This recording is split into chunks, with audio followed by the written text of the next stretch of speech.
Sanctuary OS.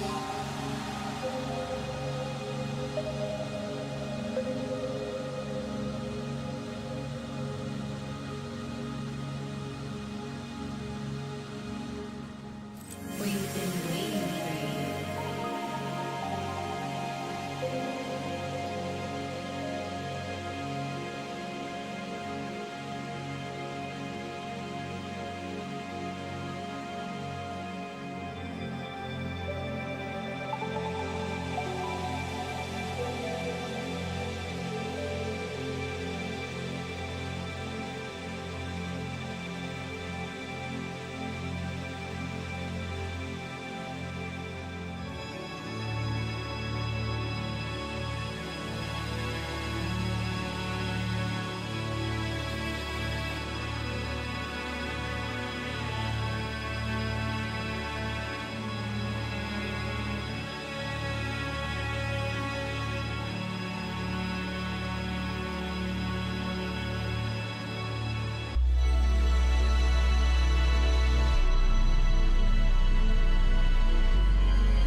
Hello? Hello, chat. Oh my god, hi, everybody. Hi. Hello, hello, hello. Ipa. Oh my gosh, I can't see my my audio mixer bar. I gotta turn my music down a little bit more. A little bit more.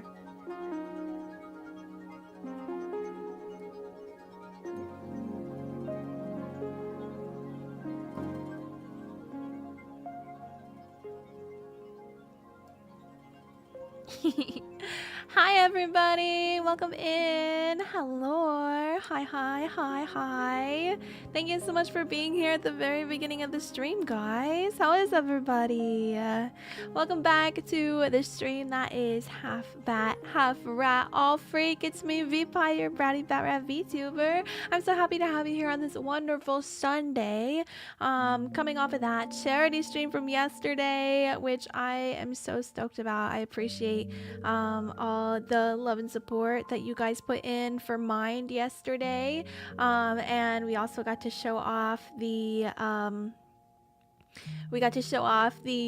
concept art for my summer outfit. If you haven't already seen it, I have posted it in the Discord and I posted it on Twitter. Let me go ahead and give you guys your points, add points, all the 100 brat coin for everybody. But how are you guys? Talk to me, tell me, how's your Sunday going? What have you been doing? Are you guys having a relaxing Sunday? Did you have a lot of stuff to do today? Have you gotten to eat? Have you gotten to rest? Anything exciting? Mischief, welcome in. Congratulations on your 24th first. Holy. And enjoy your cheddar cheese, Mischief. Hi, Violet Mouse. Welcome in. Welcome back. Enjoy your Korean cheese. Hi, Joe Jingles. Enjoy your feta cheese. Hello, hello. Hi, Rexis. Enjoy your tortilla cheese. Violet Mouse, enjoy your lurk. Thank you so much for lurking. Hi, Nuffy. Enjoy your Colby Jack cheese. How's it going? Hi, Z. Z, welcome in. Enjoy your ricotta cheese. Luma Vice's twink. Luma Vice twink. Oh my god, it's like gushing out. Why is it so wet? Oh my god. Why is it so wet? Thank you so much for this whoa. Oh, I was gonna say resub for the gifted sub. Sleepy. Thank you so much. I appreciate you. How are you? W Sleepy Estonian. Thank you so much. I so appreciate you. Hold on, let me get in here. Thank you. I know it's Sunday. It's the end of the week, at least for me. Maybe beginning of the week for some of you guys. I consider Sunday the end of the week, but we're gonna trudge through this Sunday. So full of French toast. Oh shit, Kronos. I'm actually a little jealous about that. I love French toast. New brat coin supplies. And Sleepy, enjoy your Gouda cheese. Sleepy, how are you? Yeah, I feel that. It's Sunday, you know, but vibes. Sunday vibes. So the plan today, guys, is we're going to do some Reddit reacts, which I'm pretty excited for. I have a Discord channel where you guys were able to share any of your favorite and or most unhinged Reddit posts. Thank you, Neffy and Kyle, for giving me lots of Reddit posts to read. I appreciate it. If anybody else wants to contribute to that list, if I'm able to get to it, that is in the Discord. I love Sundays. All my stuff is selling on 14 now. Yes, making that money. Speaking of, do we have enough? Are we gonna have, so we have like a week? I think we have like a week and a couple days until we're able to buy our FC house. Do we have enough? We have enough money for a large FC house yet? Haven't been able to play any FF. Went to, but glad I made this stream. Oh, I'm sorry you haven't gotten to play. It's okay. You still have so much time to catch up. You have so much time to catch up. But I'm glad you made it here too. I appreciate you. I appreciate you taking the time. It means a lot. It does. So we're going to do some Reddit reacts. We're gonna do some Reddit reacts, and then we're gonna play some Farm to Table, which, if you haven't seen it, it's a new game that came out in early access recently, and you know, it's definitely like my bread and butter, my type of game. I love management. I love simulators. It's like a cooking game, but it's also kind of like a farming game because you are sourcing all your own ingredients. So you're building and running a restaurant just like you would in a regular cooking game, but you're also doing the farming, raising the animals, catching the fish, just sourcing all of your own ingredients for the restaurant. So I'm really excited about that. Also, I opened the game before I started stream just so I could make sure all my settings looked good. And there is some Twitch integration, which we love Twitch integration. Pretty much, it'll just be like, you know how some other cooking games have it so that you can type something in the chat and you will become a customer in the restaurant. It'll be like that. I don't remember exactly what the command is for it, but we'll take a look whenever we play it. Do you guys have any updates for me this week? Any exciting things coming up this week? I think for me, I'm gonna do my planning for streams this week. I'll probably have the schedule done tomorrow. As you guys know, I'm off usually Mondays, Tuesdays, and Wednesdays. But I think next week we're gonna try to fit in the karaoke stream that we unlocked from the fundraiser yesterday. So karaoke stream, maybe another Final Fantasy 14 stream. We'll do some more MSQ, and I know there's a couple other things, like I might want to play more Tamagotchi, but there's also some more like new stuff coming out next week.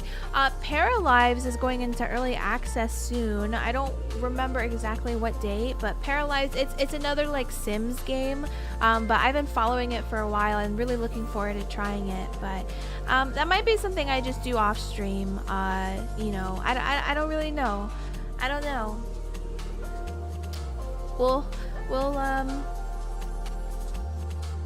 We'll keep an eye on what games are coming out this week, but I'll finalize everything. I'll finalize everything tomorrow.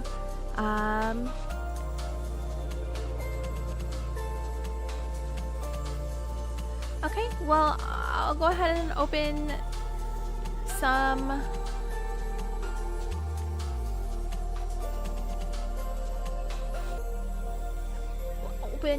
Reddit threads to read together. Also, I'm gonna put this on YouTube. Hopefully I have some time, or I might ask someone that I've really enjoyed their edits. I might ask them to edit it for me. But we're gonna chop this up, make it into a YouTube video. So say hi, YouTube. Chat, you have to say hi to YouTube. You guys are gonna be immortalized in a YouTube video. Hi, Aunt. How are you? Welcome in. Enjoy your Gouda cheese.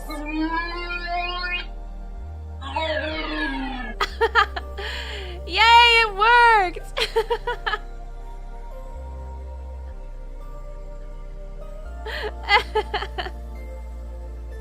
It worked!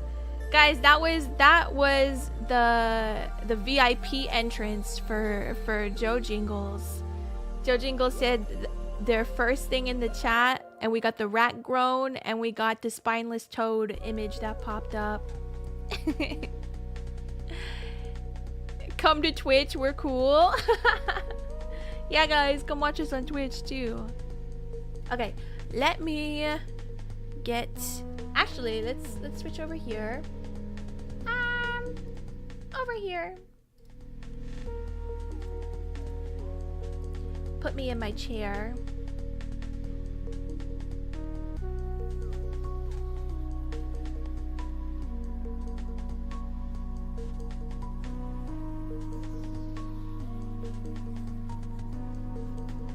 I think I donoed to the wrong one yesterday. Wait, what?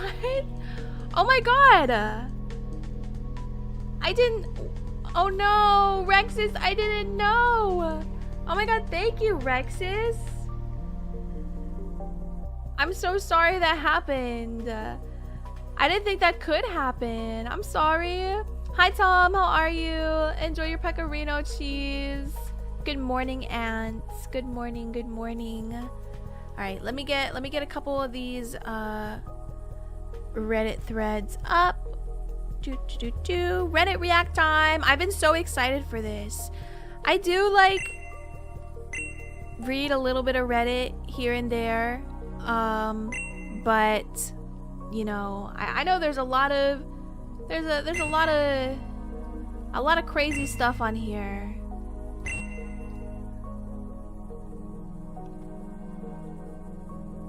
All right, we'll start. I'm gonna open up just like a couple at a time.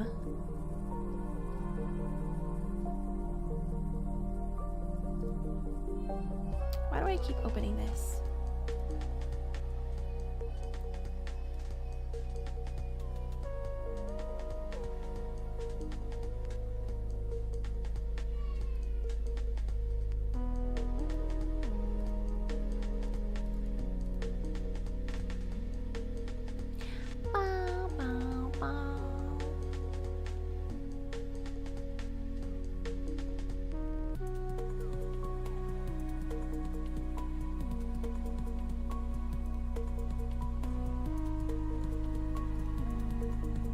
Okay, there we go.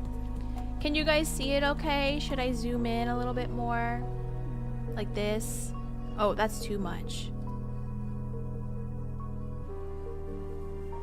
How's that look for you guys? Hi, Rewind! Still away, so I couldn't add any. That's okay, Tom. Thank you for the head pats for Chew. We're starting with this one.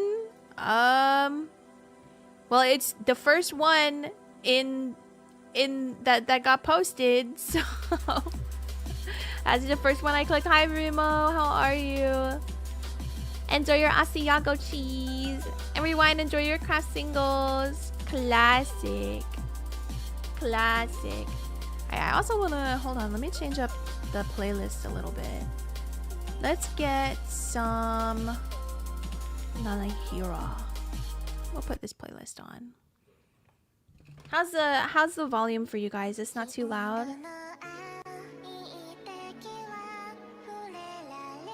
I won't enjoy? Oh no.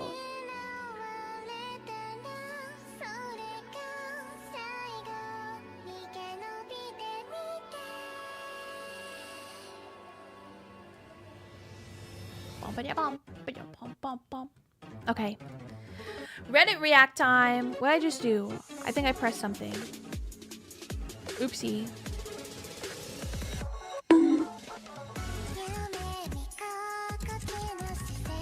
Ouch, I've been bonked. I feed it to the mods instead. Perfect. I bet they'll love that. I bet they'll love that. Alright, so this first one is on Ask Reddit, r/Ask Reddit. How could you get a small cylinder, 5.1 inches length, about 4.5 inches girth, unstuck from a mini M&M's tube filled with butter and microwaved mashed banana? A small cylinder, huh? This guy put his dick in there, didn't he? What the hell? This guy put his dick in there. Original post is just the title, but he talks a lot in the comments he dick in. How do you even come up with an idea like that? Okay, those penis owners, I have a question for you. I have a question. This is my own r/Ask Reddit thread. What's the weirdest thing? Never mind. But also, how do you come up with this idea? How do you even think butter and microwaved mashed banana? That was... They literally, they opened the fridge and they said, what would be good lubricant?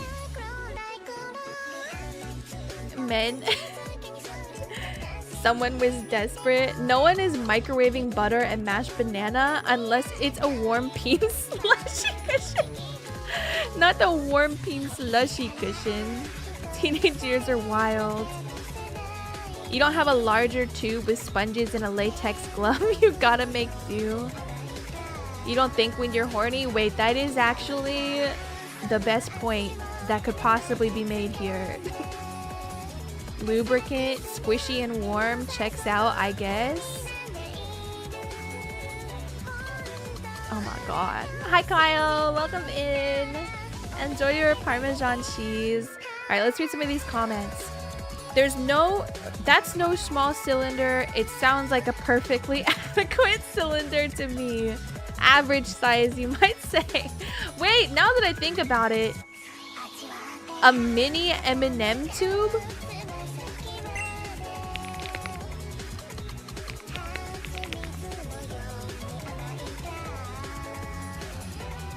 I just had to look up a picture of how big that is. Just curious. I'm not gonna voice my opinion. I was just curious as to how big that was. It's an average size cylinder.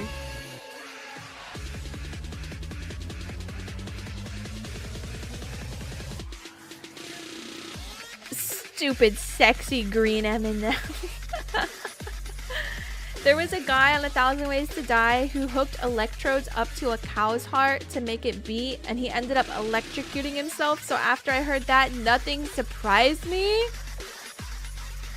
Hooked electrodes up to a cow's heart. That's disturbing. That is disturbing.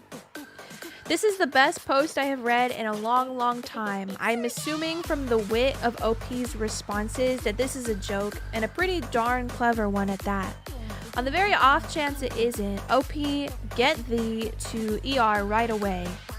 They have already seen it all before, and while you might add to their list of war stories, they won't laugh in your face. This could be very serious, and you could lose the use of your cylinder. I like how they won't laugh in your face, but they're definitely laughing behind your back. They're definitely laughing in the hallway.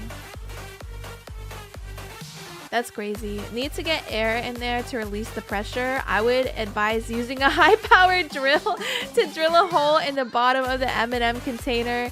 This will allow to enter. The larger the drill bit, the better.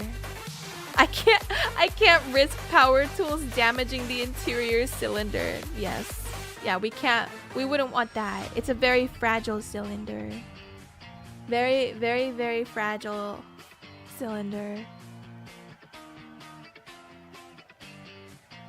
Lady died in 1,000 Ways to Die from using a carrot as a sex toy. Wait, I did see that one. That one scared me. I was like, I've never thought about using a vegetable to do that, but now I definitely won't.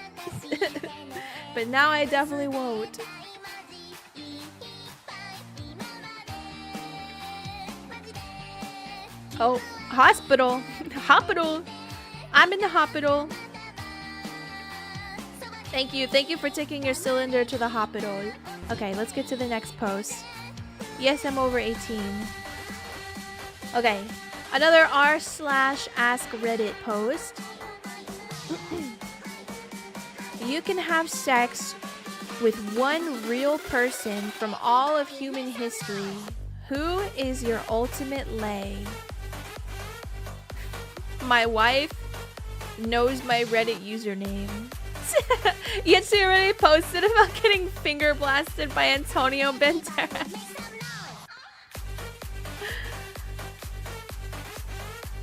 Wait, why isn't it there? Why isn't what there?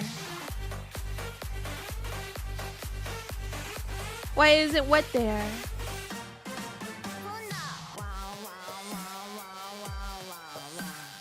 The only one I hear ladies use are like cucumbers. Oh my god. But I like eating cucumbers. Why would I? Guys, just buy sex toys. Hello? just buy a sex toy. What the hell? What has gotten into some of you? It's a meal for after. Ugh. I do not want to taste my own coochie in my cucumbers, guys. I do not want to taste my own. I don't want a coochie cumber. Coochie cumber. Wait, okay. We're gonna make a sex toy, chat. Copyright that. Write that down. Copyright it. Cucumber.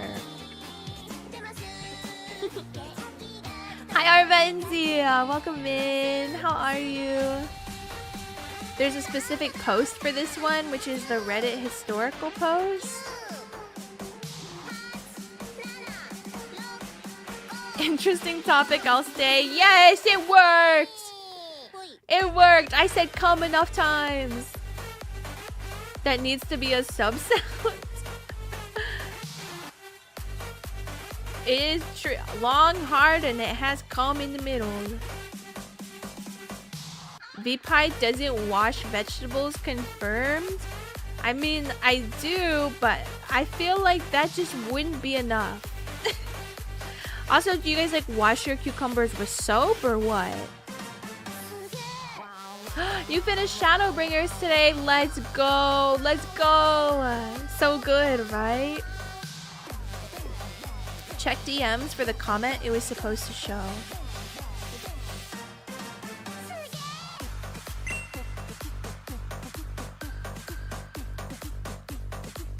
I'd like to have sex one more time with my wife who passed away from cancer 9 years ago. My body yearns for hers. The ultimate downside to finding the one is she may die young and leave you wanting. That's what? Did you send me the right comment? Was that was sad. What the hell, man? You can have sex with one real person from all of human history. Who is your ultimate lay? My dead wife?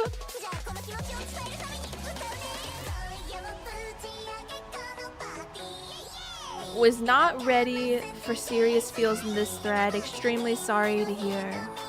Jesus fucking Christ. The sad and sincere ones always sneak up on me. I should expect this by now. I also choose this dead guy's wife? What the fuck, man? That is so fucked up.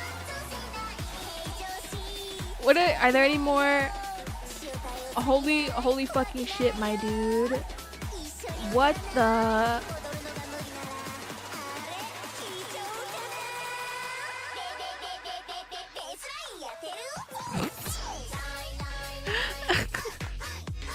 r/Jesus Christ Reddit. Oh my god. That's awful. What the frick? I also choose this dead guy's wife. Holy. Hello, Clove. Clove, welcome in. Enjoy your provolone. Let's go, provolone. Clovey. I also choose insert things here is memes all over Reddit to this day. Oh. Oh, all because of that guy? Man, poor Phil.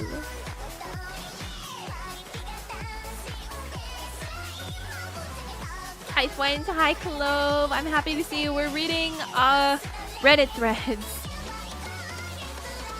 We just read about you can have sex with one real person from all of human history. Who is your ultimate lay? This guy said his dead wife, and then this guy also chose that guy's dead wife. That's so fucked. That's kind of fucked. Okay, next one. From r/TIFU. Today I fucked up. My 20 female girlfriend of 2 years told me the music that I, 25 male, played during sex is weird and a major turnoff. Wait, no way. Is is this to see that one? Because I was watching Rico earlier, and that literally this exact Reddit thread got brought up, and we were talking about the Seabat thing. If that's what this is, which I'm assuming, let me read, but I can only assume that is what this is. A little backstory. When I first started having sex, I researched into ways to be better as I was a little stiff and pretty much had no idea what I was doing. I read online that you can play music and match the rhythm in order to put on a better performance. Also, this guy pretty much had no idea what I was doing. It's easy. You just lay on your back the entire time. Right, Dad? Isn't that what you're supposed to do? You're just supposed to lay there. I searched love-making songs and started slowly creating a playlist in which I was comfortable matching the rhythm. There are a few songs to my playlist. However, there is one song in particular which actually happens to be my favorite, that my girlfriend hates and says turns her off in a major way. I don't understand why it has taken her 2 years to tell me she hates that song. It's a good love-making song with good rhythm. I feel the way I fucked up is I could have possibly asked her previously if she likes the playlist or any songs she'd like to add or change. But to leave it for 2 years thinking our sex life is great, but in her eyes has just been ruined by my music, has left the whole situation feeling awkward, and I'm a bit annoyed. Oh, thank you, Rewind. Thank you for telling me. Let me turn it down.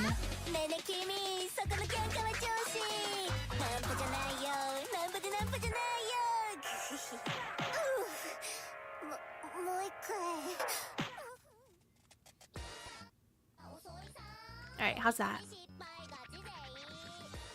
How is that?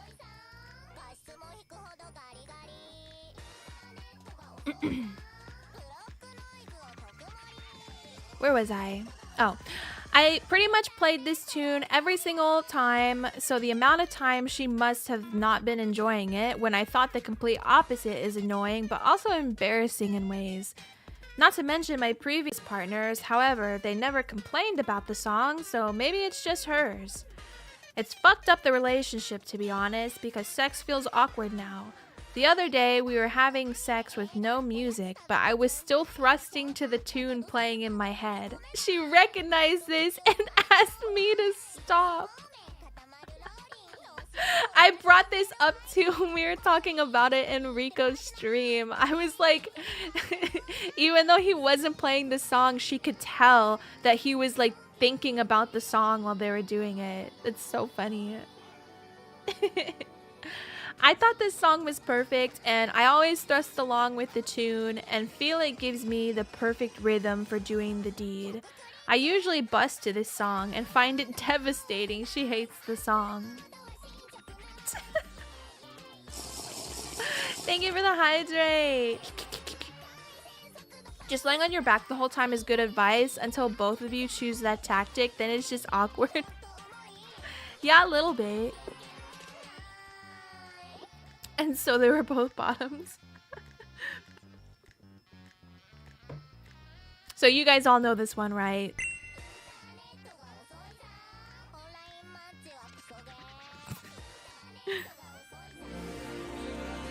Oh shit.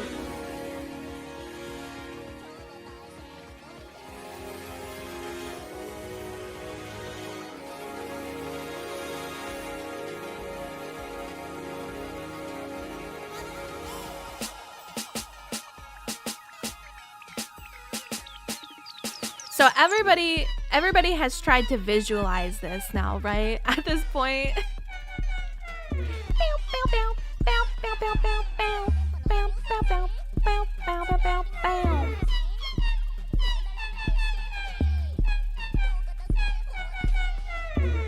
I cannot imagine like being in the middle of doing it and like this song comes on.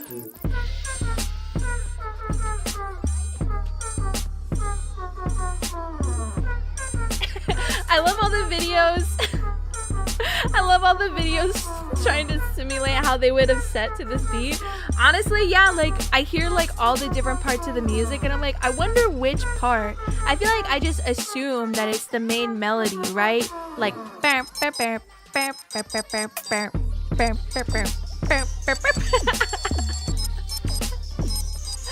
sat here thrusting. That's so funny. And it's so funny that we were literally just talking about this today. That makes me laugh. Okay, let me get some more. Let me get some more.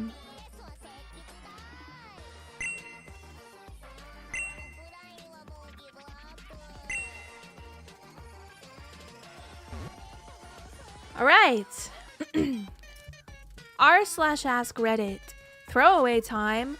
What's your secret that could literally ruin your life if it came out? I decided to post this partially because I'm interested in reaction to this, as I've never told anyone before, and also to see what out there fucked up things you've done. The sort of things that make you question your own sanity, your own worth. Surely I can't be alone.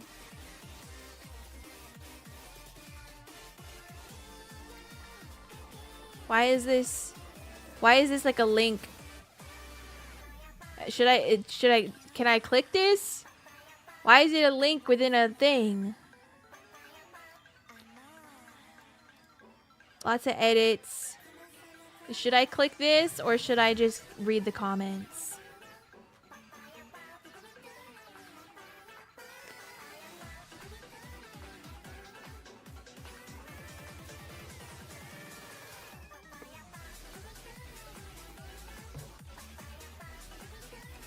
When I posted it, it said to read the first comment. Sorry, I can only have so many windows up. I only opened Discord to like click some of the links real quick. Post, then top comment, then update post.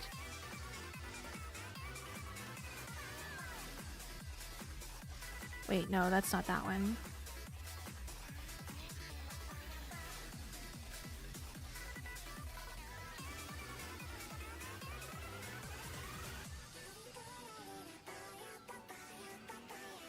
When I posted it, I said to read the first comment. I don't see that for this one. I see it for the post-it one.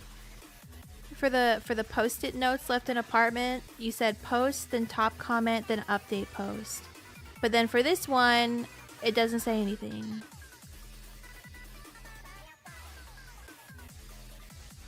Hi, Mini-Me. Welcome in. I had to change the link because it was broken. Okay, so just the first comment. I'm good, Mini-Me. Thank you for asking. How are you? Okay. Cousin died when we were both 17. There was a reception at his house just after the funeral.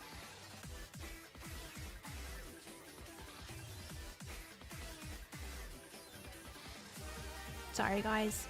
Cousin died when we were both 17. There was a reception at his house just after the funeral.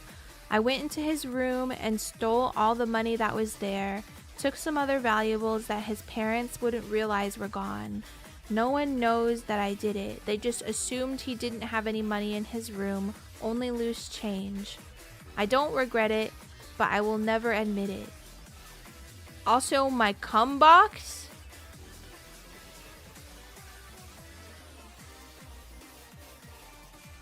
Cum box.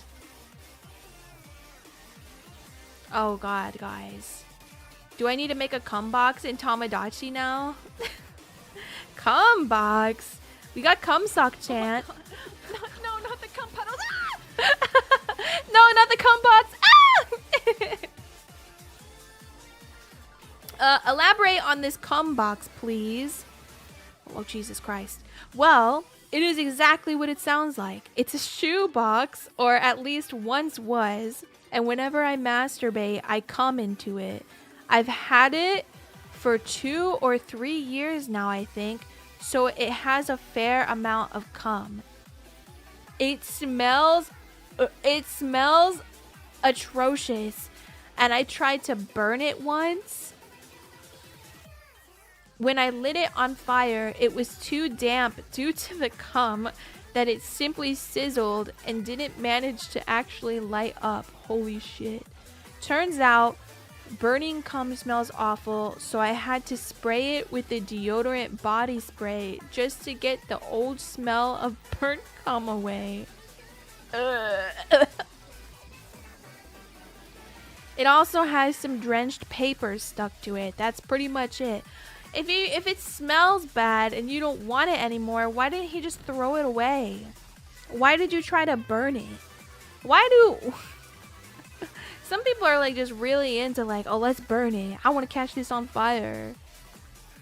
Because people were asking, is this a picture of it? Is this a picture of the cum box? You guys, I don't think I can open that. I don't think I can open that.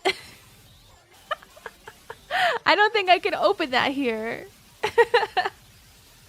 But very interesting that he would share that. I kind of want to look at it like off, like not sharing it on the screen. I'm just kind of curious. Okay, edit. A lot of people are asking me why. Well, I'm apparently a rather disturbed individual. No. You're just a little freaky, that's all. But it just kind of happened. Bought new shoes and needed some place to come. Used the box. It just escalated from there. Kept using it each time, telling myself I would throw it out soon. Never did. 2 or 3 years later, I still have it. It wasn't planned or anything. It just happened. Edit 3. Fuck, this really exploded. 20,000 plus views of my cum box. Did not expect this. Oh my god. We are so making a cum box in Tamagotchi.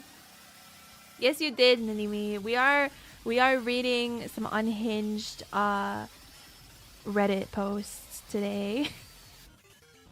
Does bro not have tissues? Apparently not. Hi, Landon. Enjoy your cachoco vaya por lico cheese. So, Nev, you're saying it's safe for me to open the picture? But I mean, we know what it is. So, I don't know. Maybe, I don't know.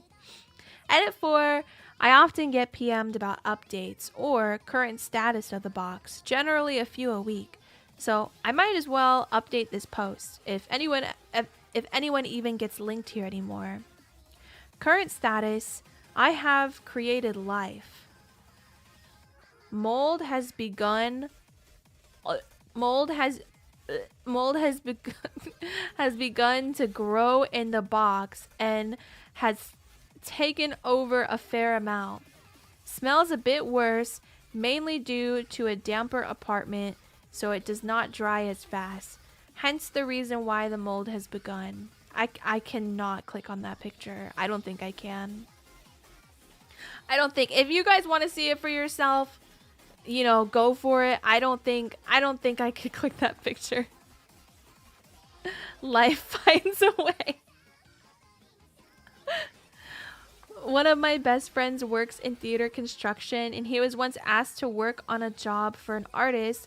It was making a plinth for a resin box. What his boss didn't tell him is inside the resin box was 40 used condoms, and the resin had been mixed with the artist's man juice. He was mortified when he found out while lifting the object into the plinth. Oh my god. Yeah, no, Tom, he moved and he took the cum box with him. Hi, Femboy, how are you? Imagine they throw it away and the poor garbage man who has to dispose of it. Look, if it was me and I had a cum box filled with 3+ years of cum and I was ready to finally throw it away, I would probably like triple bag that shit. I would triple bag it in a garbage bag. And then like, if I didn't have any other trash to put in there with it, I would just fill it up with like old newspapers, some shit. Like nobody is finding my shame. Nobody is gonna find my shame. Femboy joins when we're talking about the cum box. Yeah, it's cum box time. I will never be rid of my need for it. I hate and love the box, just as I hate and love myself. Wow. Wow.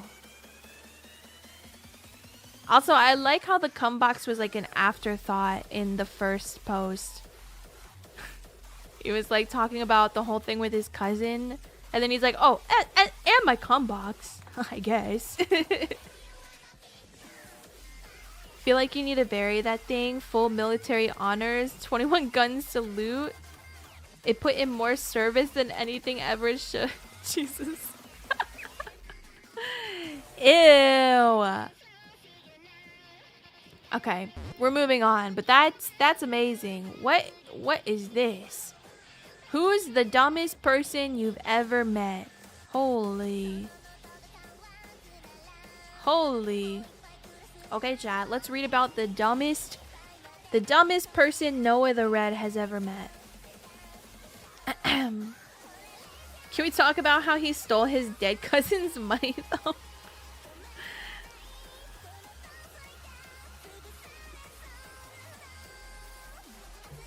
More service put in that. Whichever unlucky servant got turned into a toilet in Beauty and the Beast.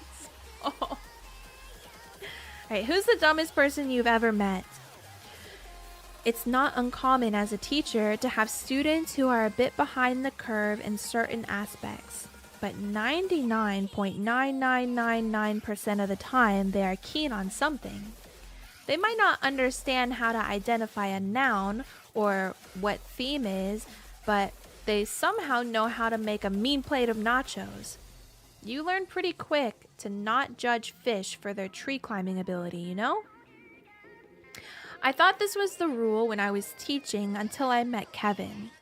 Kevin isn't his real name, but it doesn't matter because he can't spell it anyway. Kevin was a student of mine during my last year of teaching. He came to my classroom with very little to show for his academic past. He had moved a few times and thus was missing a lot of typical scores that we use to try and ballpark their ability. Don't worry, it was a ballpark. We didn't make major decisions until we actually had a chance to talk and work with the student for a bit.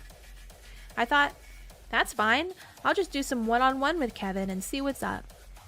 One-on-one with Kevin was like conversing with someone who'd forgotten everything in a freak, if not impossible, amnesia incident. Honestly, guys, that's how I feel sometimes. There was no evidence about myself. To be clear, there was no evidence that he had learned anything past the 2nd grade, and now he was in the 9th grade.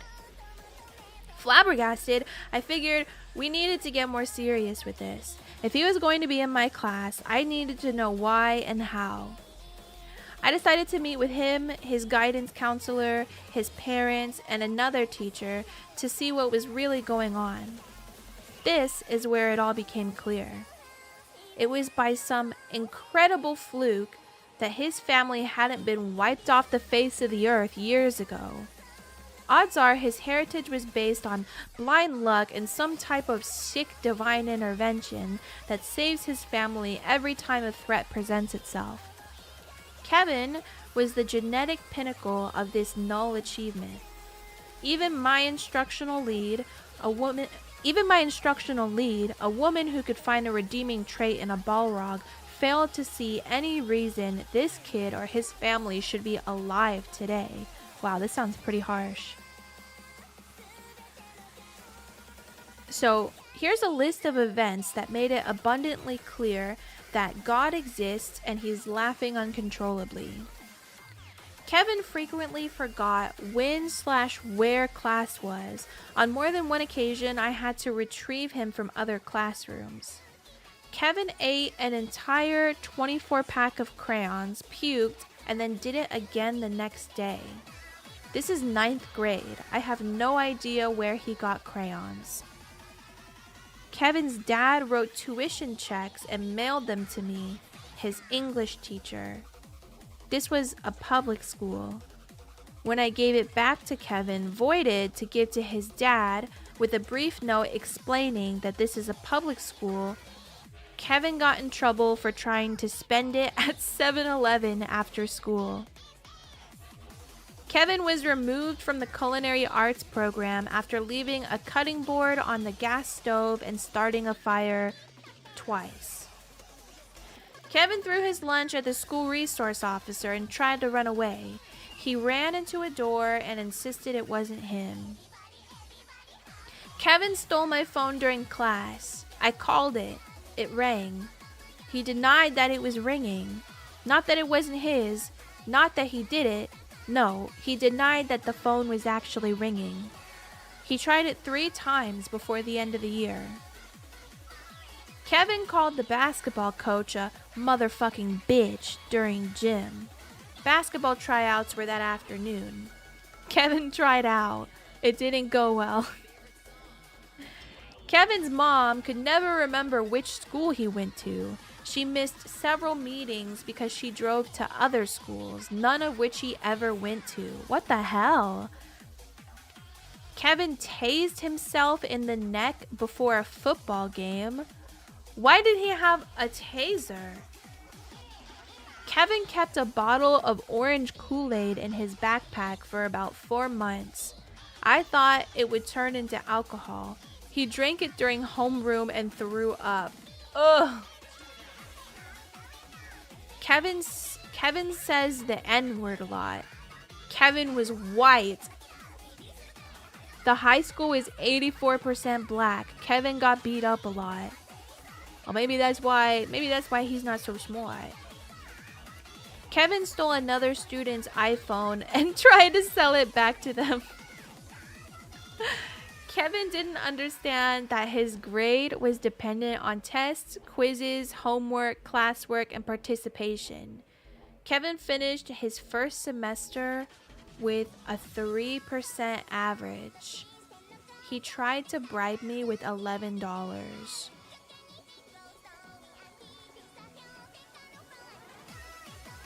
Kevin spit on a girl and said, "You should get out of those wet clothes." The girl was the Spanish student teacher. Kevin didn't know dogs and cats were different animals. Kevin tried to download porn onto a computer in the library at the circulation desk while he was logged on. I'm starting to think that Kevin's mom and dad were brother and sister, and that his grandma and grandpa were also, on both sides, were also brother and sister. Kevin asked a girl to prom. He was in 9th grade and freshmen don't go to prom. By asking for her phone number and then texting her his address. Kevin got gum in his hair constantly.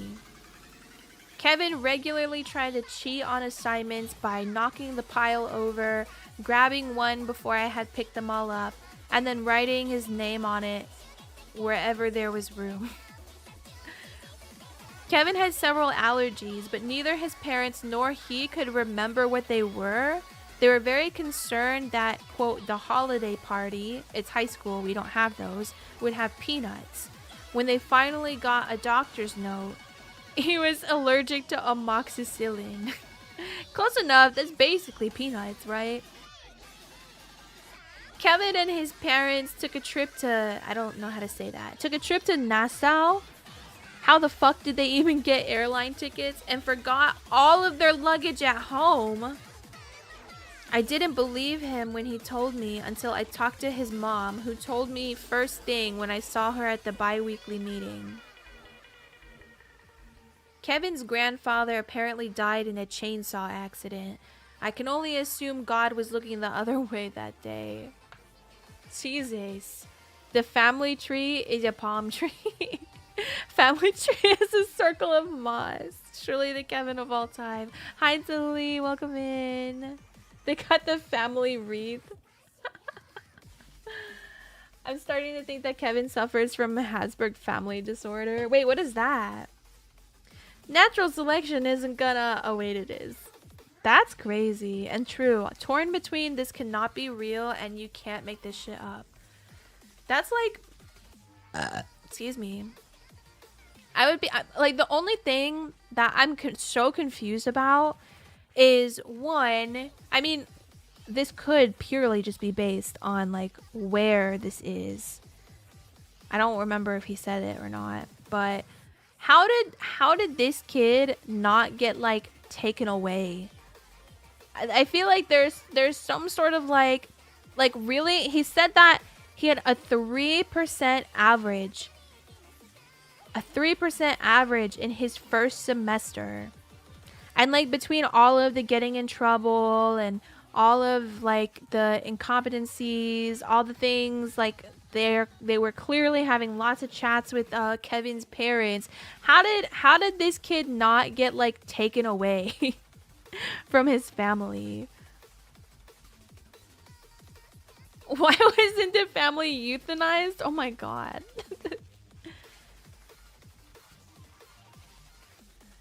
How do you get a 3%? Yeah, what did he do to get 3%? Hopefully he grew out of it once he started living on his own. I feel like a lot of people gain situational awareness once they get away from their parents. Hopefully. I mean, but also, if this guy's like go-to is saying the N-word a lot and then also calling his basketball coach a motherfucking bitch and also spitting on the Spanish student teacher and then telling her she should get out of those wet clothes, if that doesn't tell you like what kind of people he was raised by, like Jesus Christ.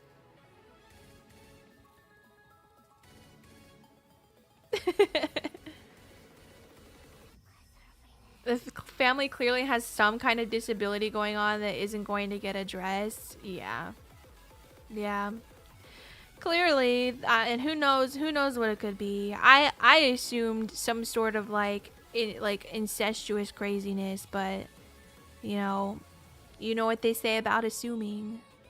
But I'm just gonna assume they're all just bad people, just based like, I try not to blame children because usually it's 100% like how they were raised. I would say like most of the time. Eat my ass? Ah!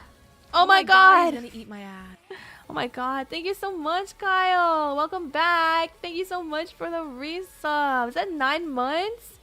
9-month resub. Let's go. Twitch baby. What are we naming the Twitch baby? Is it Kumsuk-chan? When you assume it makes a Kevin of you and me. Yeah.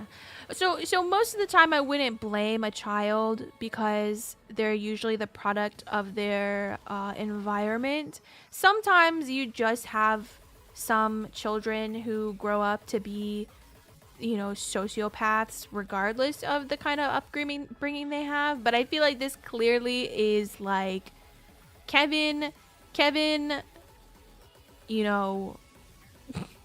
got stuck with some a fucked up family, clearly. We were just reading about another K-named individual. Yeah.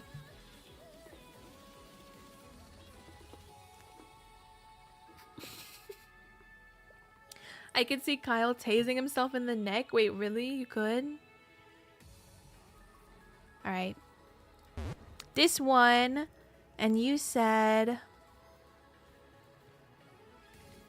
post, then top comment, then update post. Oh, here's the update post.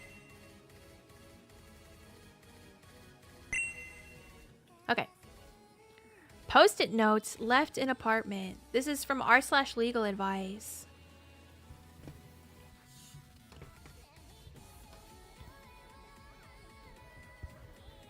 Kevin's mom, the type to chug wine when she gets a positive pregnancy test. Just dropkick all children into space, solves all problems. She did say Kevin wasn't his real name. That is true. This one was wild. Oh, I'm excited. Okay, r/legal advice. What is MA? Guys, what is the MA for?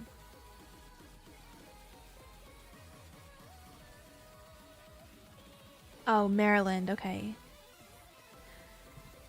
That makes sense. For a legal advice thing, you gotta know what state they live in. Post, then top comment, then update post. Okay.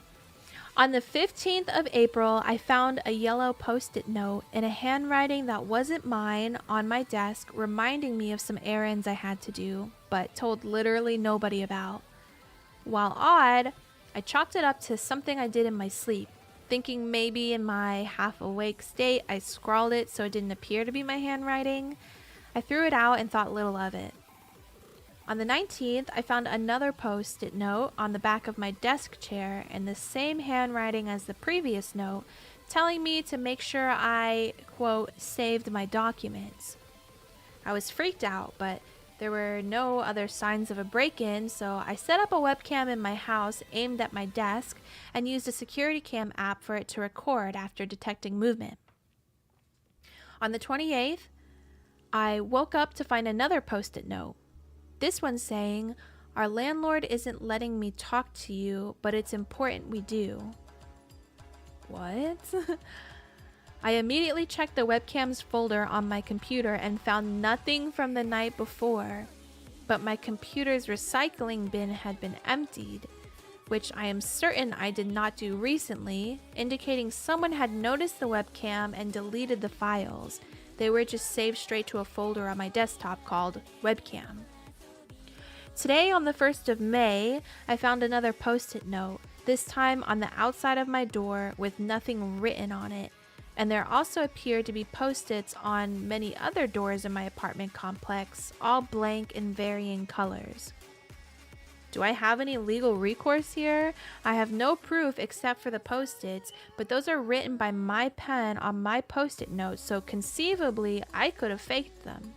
Would contacting the police get me into any trouble if they can't determine an outside source for this? I just want to make sure I'm not wasting anyone's time. Should I consult my landlord, those also living in the complex? I feel like this is a very interesting thing to post in legal advice. Very creepy, very creepy thing that is happening to this person, if real. But why is your first thought to say, like, do I have legal recourse? Like, if you were to talk to the police or talk to the lawyer, you would tell them this, but you'd have no other information to give them. Do I have legal recourse? Like, who are you suing? Who are you suing? Who are you trying to, like, who are you trying to, like, get arrested or convicted or, like, whatever? Like, I mean, I guess I could understand, like, you want to get to the bottom of it, you know, but I would say probably just talking to your landlord first would be the best thing to do. I could also think of like 100 things I would do before I, you know, searched for legal advice. But they seem more worried about wasting the cops' time. Well, because I mean, I don't know exactly what like cops would do in this situation. So I don't know, maybe. Is this why you store important files in a folder called Definitely Porn? Also, does this guy just like leave his computer unlocked? Apparently so. Apparently the computer is just unlocked. Top comment. You seem sincere, and this doesn't appear to be the plot of a Ray Bradbury short story. It's possible that your landlord is leaving notes inside your apartment, but they don't make any sense in the context you're describing them. It's likely that you are writing the notes yourself, but you are forgetting. Do you read the edit first? Oh, edit. I pulled up a letter I received from my landlord back when I moved in, and the handwriting is identical. Could this count as evidence? Okay. So now he thinks that it's his landlord. That makes sense. That would also make sense, like, because the landlord would have access to the home and whatnot. Thank you for the headphones. Okay. You seem sincere, and this doesn't appear to be the plot of a Ray Bradbury short story. It's possible that your landlord is leaving notes inside your apartment, but they don't make any sense in the context you're describing them. It's likely that you are writing the notes yourself, but you are forgetting. Do you use post-it notes as reminders in any other parts of your life or job? Yes, this might be a health issue. You might be experiencing some sort of dissociative disorder. Or, thank you for the hydrate. Thank you so much, femboy. Thank you. This might be a mental health issue. You might be experiencing some sort of dissociative disorder. Or it might be a physical problem. You mentioned that you have very unusual narrow bedroom with no windows. Is there a chance that you're not getting enough ventilation when you sleep? Or that there is a carbon monoxide leak in the building? A cheap CO detector, which you should have anyway, is a fast way to find out. You'll also have really bad headaches. You know your own medical and mental history and your other experiences. If you think these incidents might be you, writing notes to yourself, there's no shame in getting somebody qualified to give you an opinion. Edit, years later, and the good folks at WBUR Boston Public Radio have turned this thread into a podcast episode as part of their Endless Thread cooperative project with Reddit, complete with awesome art and title, and interviews with experts on the topics of sleepwalking and poisons, but not on webcams or landlord/tenant law. Ah, feet! Ah, feet. Interesting. Okay, so we read the post, the top comment, now for the update post.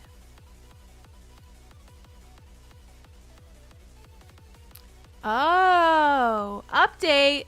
Posted notes left in apartment. Thanks to everyone who sent suggestions and gave advice on how to proceeded, especially to those who recommended a CO detector. Because when I plugged one into my bedroom, it read 100 ppm. TLDR, I had CO poisoning and thought my landlord was stalking me. Wow.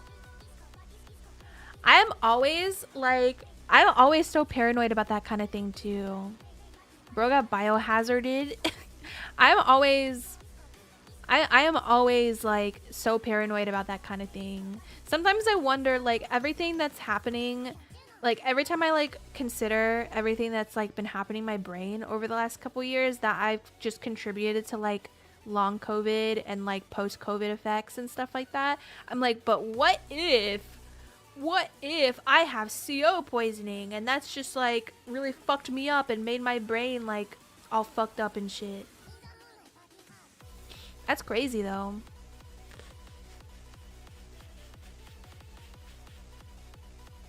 OP also gives lots of responses and comments if you want to read more.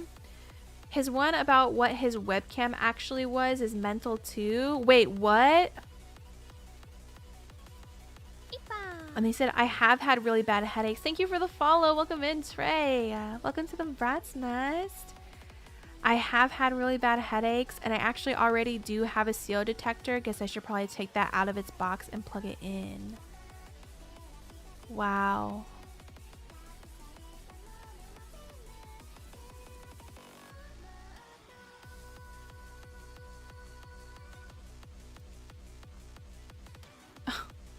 Wait. I also, quote, set up a webcam by placing it on a shelf, downloading a camera app to my phone, and making a folder on my desktop called webcam, and made an iPhoto library in the folder. Wow. You had better start loving yourself because your body/brain saved its own life without your approval. Holy moly.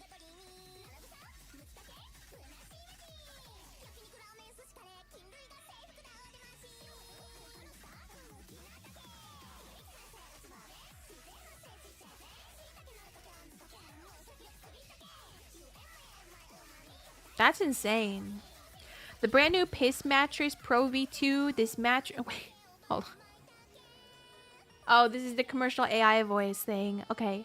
Okay. I almost just started reading it normally. Oh, let me drink a little bit of water.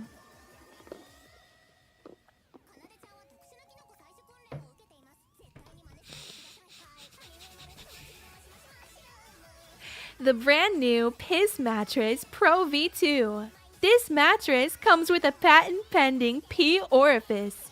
Just pop the cover off the sheet matching pee orifice cover and all the stress of getting up to pee at night is gone. Just pop it off and roll over. It now comes with a 30-gallon tank versus our previous 5-gallon tank. Buy now! How is that? Did you like that? Thanks, Endorphins! Product is being promoted by the Peevi. Yup, that's me. It's Peepie. Hello. Hello, weird. Welcome in. Welcome in, welcome in. Welcome to the Brat's Nest. V-Piss. V-Piss. Okay. That was insane. New fear unlocked. Okay, this one says, post top comment, link to follow up in top comment. And then we got this one, this one, this one. I'm just gonna open all the rest. Okay, and that will be the last one. All right, these are the last ones we have. Okay, Femboy, have fun in GTA.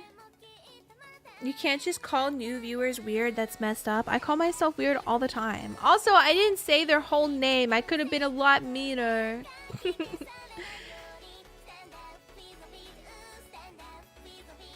Wait, what? The Piss Mattress Pro V2 comes with an attachment for females. Let's go.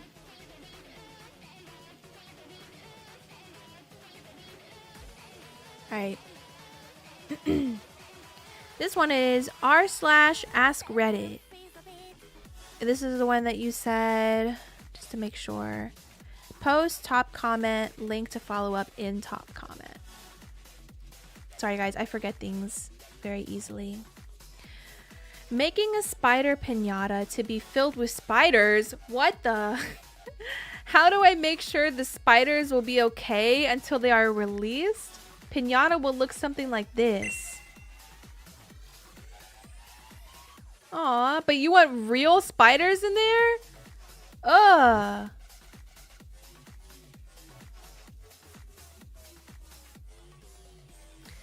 What kind of food/habitat should I set up inside? How long could the spiders live comfortably in the piñata? I'm thinking at the maximum the spiders would be in there for a day. I want to make sure they are well fed and don't die. But you don't think they'll die when someone's hitting the piñata? What? Does anyone know the best place to order spiders in bulk? I was thinking garden spiders would probably be best. Oh, what the? Jesus Christ. Okay. Slutbuster says...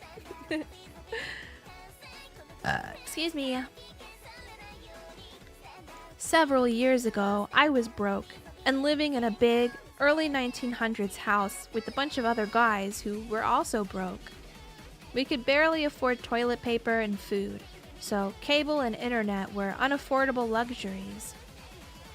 It was close to the town college, in a small college town, so for most of the year we could keep ourselves entertained by doing college things, building slip and slides with landscaping plastic and discarded mattresses, playing wiffle ball in the yard, the usual stuff you do when you're poor and bored and the weather is nice. But around November, the days get shorter and the weather gets cold, people stop coming by to hang out, there's not enough daylight to goof off outdoors. We'd pull our money and go buy some cheap liquor and play cards. But eventually, even that starts to get old. I don't remember how things got as desperate as they did, but I'll never forget the day that my roommate Mike suggested the spider box. It was a simple idea. We lived in an old house, and the insulation was horrible. There were spiders in every corner, especially in the basement. That's where the really big, weird-looking bugs lived. So Mike brought out one of those plastic shoe boxes you can get at the 99-cent store to hold baseball cards and expired batteries and cheap ballpoint pens in. And inside was the ugliest fucking creature I have ever seen. It wasn't a spider. It had too many legs. Oh my god. But it looked like a spider. It was long and pale and stalked around the box like it just wanted to bite something. When you're as bored as we were, a bug like that will hold your attention. But only for so long. Within the hour, we were all scrambling to find a spider big and mean enough to kill Mike's bug. We scoured the nastiest, darkest corners of every closet and crawl space with sticks and pencils and broom handles, gathering up spiders in whatever container we could find. Before long, we collected somewhere between 20 and 30 spiders between the 6 of us, and as we caught them, we'd drop them into the plastic shoebox. Of course, we'd wait a few minutes to see if the newest spider was going to be the one that killed the beast. But it wasn't until we got the last 4 or 5 spiders into that cramped little box that things started to reach critical mass. Then, it was a spider bloodbath. It was surreal. Suddenly, every spider in the box just went fucking crazy and started attacking or being attacked by other spiders. The big bug killed a couple as they scrambled around each other trying to wrap their enemy spiders up in a web. But the spiders weren't even interested in the bug. They were too busy killing each other. After a few hours and 1.75 liters of Taka vodka, we had 4 living spiders building nests in the corners of the box and 1 big, ugly, angry demon bug tearing apart carcasses that were left on the floor of the shoebox. After that night, spider fights were all we thought about. For the next week, we'd spend our free time hunting down spiders to try to kill the bug. I like how the bug is capitalized. Or even just to kill the 4 reigning champions. But even spider fights can get boring eventually. We needed something to make it interesting. We needed skin in the game. So on a late weekend night, we decided to up the stakes. The old spiders were all dead or crippled. The bug was still on its rampage, and we were all pretty drunk. My roommate Evan decided that we should clean up the sport, set up some rules so we could start making some real bets. We held the first and last spider tournament that night. 12 spiders went into the box, 2 from each of us. The lid came off the shoebox, and we all huddled around it with butter knives, straws, or whatever we could use to keep the spiders in the fight. The rules were simple. All 12 spiders would go in the box, and the first person to lose both of his spiders in a spider battle would have to wear the spider box for the rest of the night, duct taped to a baseball cap. The lid would be on, of course, but the bug would be right there, scurrying around in the box on the top of the loser's head. Thank you for the hydrate. Thank you. The fight was anticlimactic. Also, who thinks of this shit, man? I mean, is this your brain when you don't have internet or cable? This is your brain without internet or cable. Thank God for the internet, because holy shit. God damn.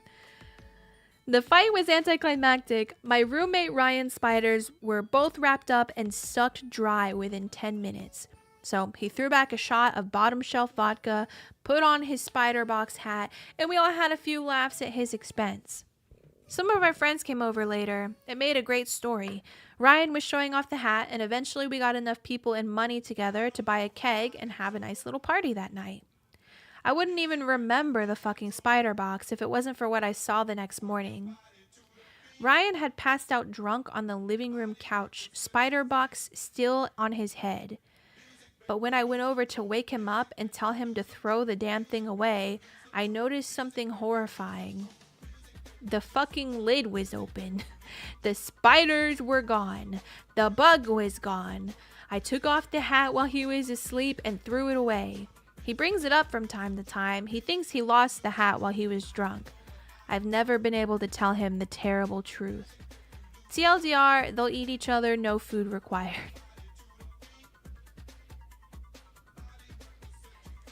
Chat, is this considered animal cruelty?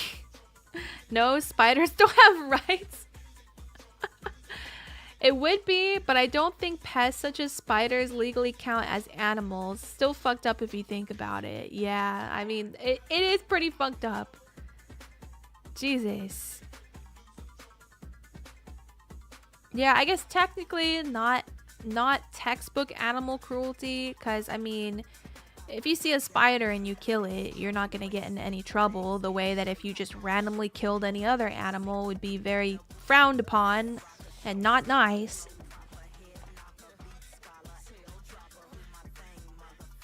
Do they count as animals illegally though? I don't know. I'm actually not sure.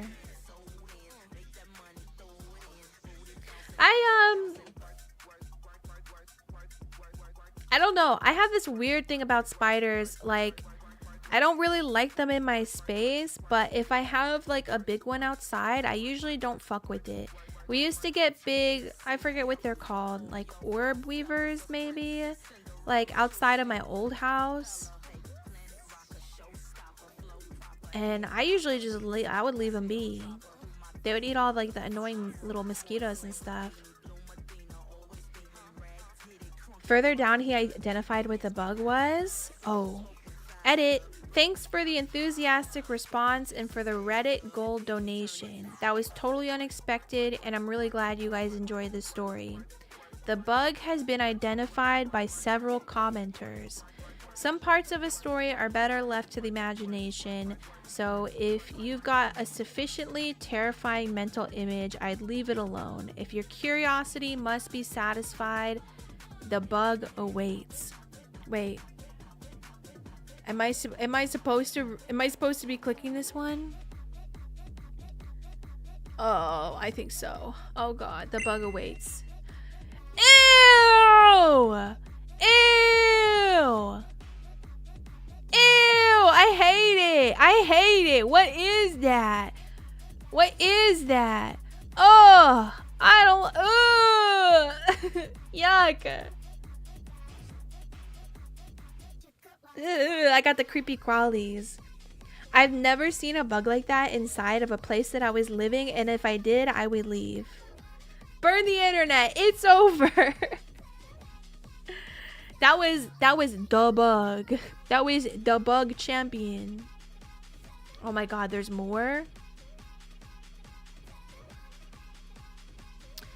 In the weeks after the escape, I spent more than a few hours at the campus library scouring the internet for anything resembling the bug, but nothing even came close. Brother, ew. After the spider box, I experienced a bit of general anxiety. Never overpowering or pronounced, just a vague sense of foreboding, like something terrible was about to happen. I stopped washing my clothes in the basement laundry room. We were a house full of college-aged guys, so if you left your stuff in the dryer, it would eventually get tossed in an empty basket on the floor. I've still got a vivid mental image of the bug down in the basement, burrowed into the fold of an old t-shirt or wading in the toe of a sock. The laundromat is a hassle, but it was better than the skin-crawling feeling that I got every time I went down into what we refer to as the pit.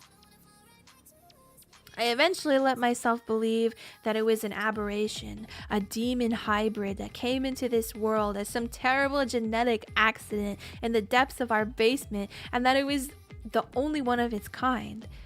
It just didn't seem natural. The hideously pale and flexible body, the vicious arched forelegs that seemed to serve no purpose besides intimidation, the unsettling staccato way that it would move as it tore across the cage, stopping and starting and stopping, starting.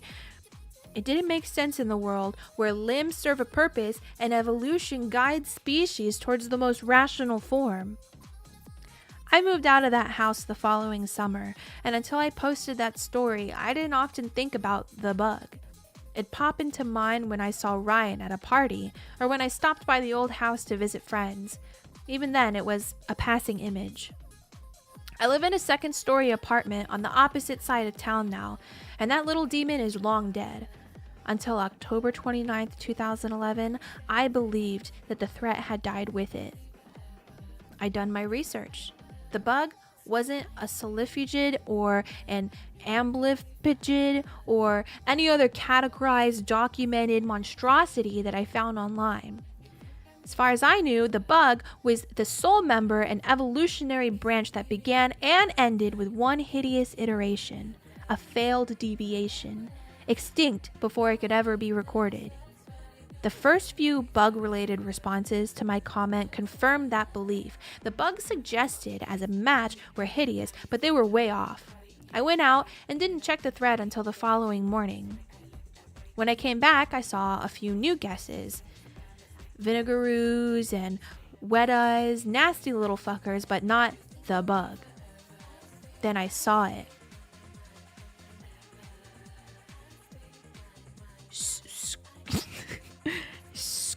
Scutagera coleoptrata, the house centipede. It not only had a scientific name, it was prevalent enough to have a common name. I got that itchy crawling sensation the second I saw the photo. I tried to convince myself that this wasn't the bug. I watched videos, read stories, but the dread was back. The last few days, I've checked under my sheets before getting into bed, shaken out my shoes before I put them on. What was once a fading memory has come back razor sharp in my mind. What we did to those spiders was cruel. I always thought that we'd pay our penance the night that they escaped, that the bug had done unspeakable things to Ryan, crawled away, and eventually died in some dark corner, alone and unnoticed. Now I know that we only trained it. We kept it confined and honed its killer instinct, and then unleashed it to breed a new legion of stronger, more vicious bugs. I don't think I want to live in a world where the bug still exists. Another fine specimen from the Metric Star Destroyer, and it posted this separate from the original comment because there was such a strong response to the story, and I think a lot of that comes from the imagination of the reader. When you don't know what the bug is, it becomes much more terrifying. Your mind takes the written details and fills in the blanks to create an image that is very personal and frightening, where a photograph or video just gives you the information, and in many cases it can't compete with what you'd otherwise come up with on your own. If you got any other questions about spider fights, the bug, or the events surrounding that horrible night, consider this the Spider Fights AMA. It doesn't really fit the AMA guidelines. Thanks again for the great response. Ryan is bugged. The bug possessed him. But yeah, the bug went into Ryan's brain, clearly, and is controlling him. We need that sound clip, too, of, ew, what is that? So we can use it like the Markiplier clips. That bug is the final boss of Terraria Calamity mod? Really? Or that thing from AOT? Hi, Dice Smile. How are you? I don't know. I think seeing the picture freaked me out more because my brain, I just imagined it as this like big goofy guy. I was like, oh my god, big goofy bug that was like a spider but it had a lot more legs. Sounds creepy, but my brain was like, big goofy guy. Big goofy guy. Also, can we come back to this person who wants to make a spider piñata to be filled with spiders? That is so fucked up. What the hell? It's just a silly little guy. I was imagining like, you know, lots of legs, big eyes, maybe some buck teeth, who knows.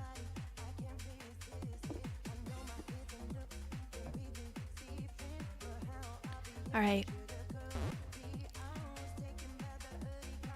Which legendary Reddit post / comment can you still not get over?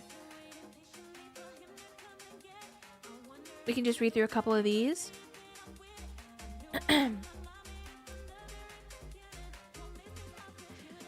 Femboy stands by the fact that a bedbug piñata is the best revenge. Ugh, bedbugs.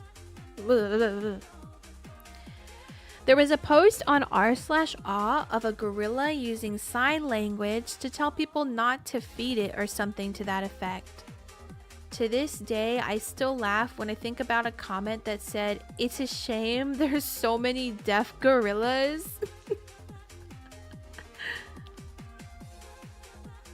Yeah, it was pretty bad. You guys know I used to work on an apartment complex, and like we would have some residents like randomly get bed bugs, and I was like, I'm not going in there. Stay away from me. They'd come in the office to tell me like, hey, I have bed bugs, and I'd be like, get out. Why didn't you just call me? Why are you here? They're on you. Blah. Same thing when they would like get fleas or something. They'd like come in like with their dog into the office and be like, I have fleas in my apartment. I have fleas. Can you please call pest control? And I'd be like, why are you here? Did you hear about the gorilla that escaped from the zoo? No. Hey, I have lice. Scratch, scratch. Because I'm a very sneaky gorilla. And his monkey. How useful and sadly how often I share this advice on insurance after a fire. I know other people have it saved, as I'm not the only one who goes back to repost it, but it's invaluable. I don't want to read about insurance. This one guy was on the toilet and he sneezed while he was taking a shit. That same moment the power in his house went out, he proceeded to cry because he thought he shit himself blind.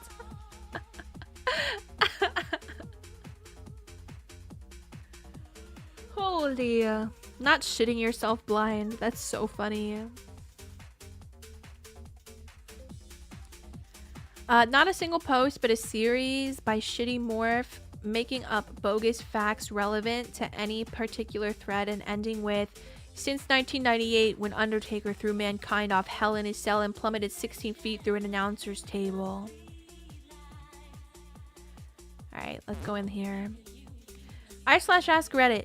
People who have OnlyFans, what is stopping you from upgrading to an air conditioner? Nice one. Shitting yourself blind. Yeah, imagine if you sneezed and shit at the same time and then all your lights went out. I like talking into it and sounding like a robot. r/grilled cheese.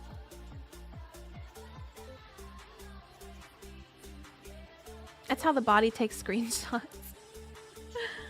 Alright. A grilled cheese consists... Wait, it's r/blue... Why did I almost say blue cheese? It's because this person's name is Fuck Blue Shells.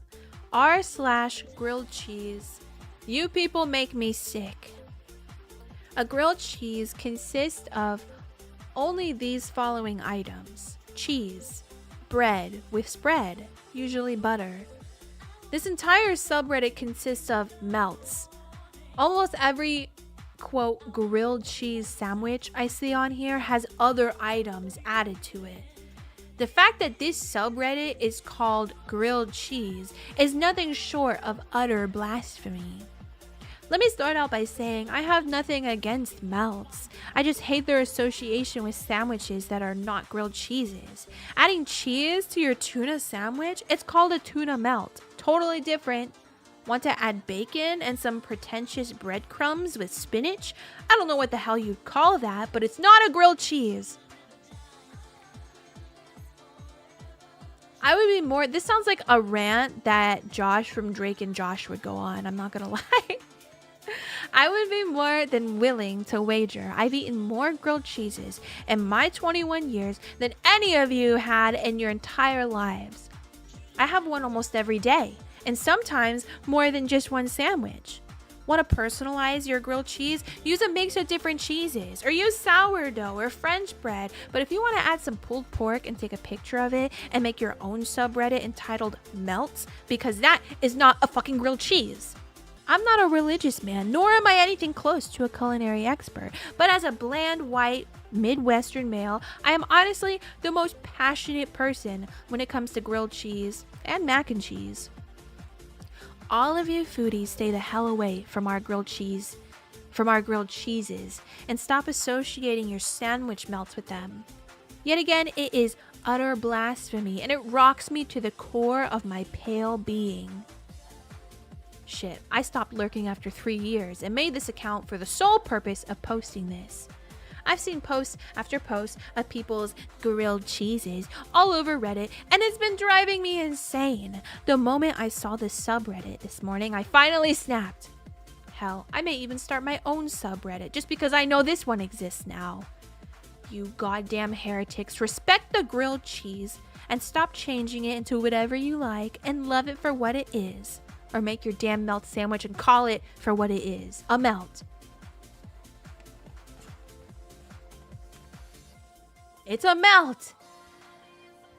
Melt! This is a weird thing to be elitist for. I mean, honestly.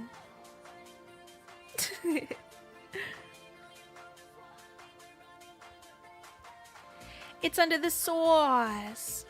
Anything extra on the cheese, bread, and spread is a melt, culinary speaking. I guess I could understand that, but my life is just so much better not being pissed off about it.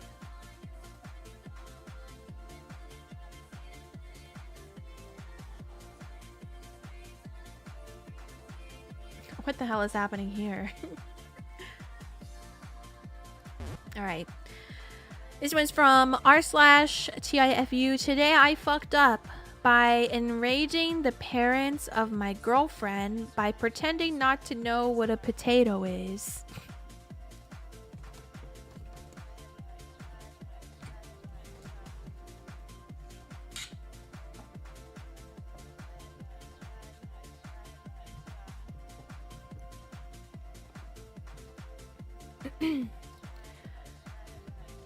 Let me tell you that I have made a bad mistake this evening. Potato? What's a potato? My girlfriend, who, let me tell you, is only my second girlfriend of all time, said I am, quote, invited to dinner with her and her parents. I was very aghast, nervous, and bashful to be invited to such a situation, but I knew it must be done. I met them nicely, I should tell you, and it started off in a good way. The idea slapped my mind that I should do a comic bit to make a good impression and become known to them as a person who is amusing. When I saw that baked potatoes were served, I got the idea that it would be very good if I pretended I did not know what potatoes was. That would be funny. Well, let me tell you, backfired on my face. I'll tell you how.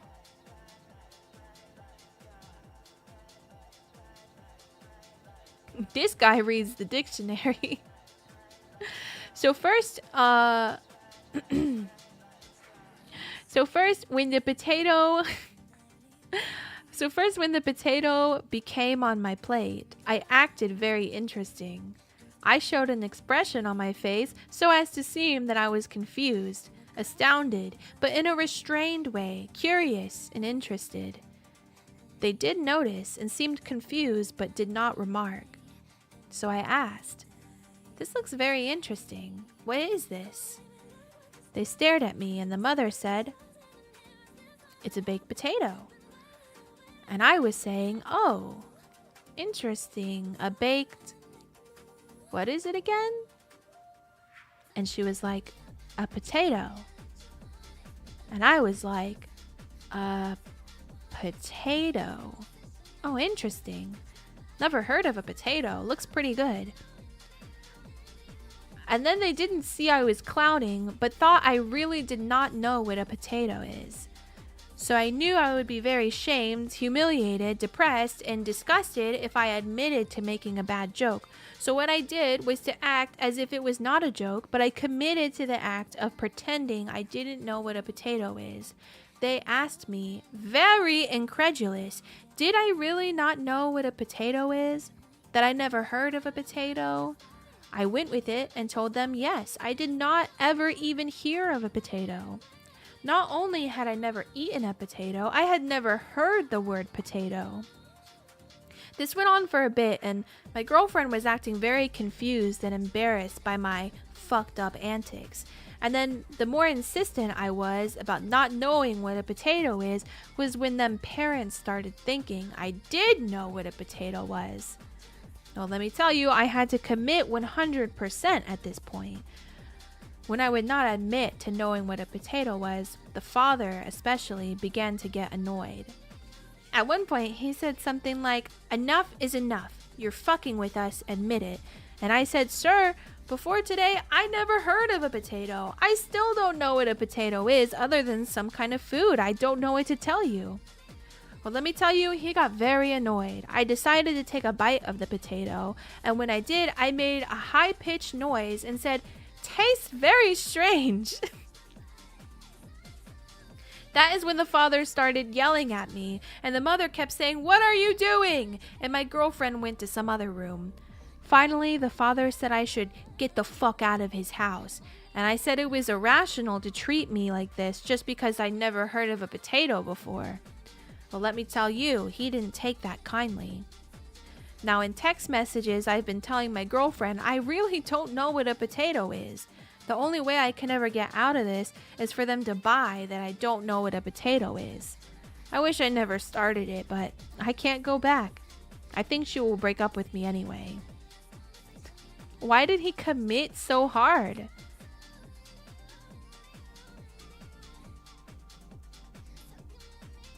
Like, why did he commit so hard to that? Yeah, just drop the bit. Just say like really like in the very beginning. Just be like, "Ha, got you. I was just joking." Why the dad get so pissed though? Yeah, that also is like, honestly, even if I thought that he was just trying to do some bit, like if I caught on, I'd just be like, "Oh, okay." And if I didn't think it was funny, or even if I thought it was annoying, I would probably still just move on. And then when I tell my friends, I'd be like, "Oh yeah, my daughter has this new boyfriend who is like pretending he doesn't know what potatoes are. It's kind of weird, but whatever. If she likes him, I guess that's fine." Committed to putting synonyms everywhere too. It's very interestingly written as well. Maybe the dad was Irish, never forgot the famine. Uh-oh, we got r/museum of Reddit, the poop knife. I could get into this. Do we need to make a poop knife in Tamagotchi life as well?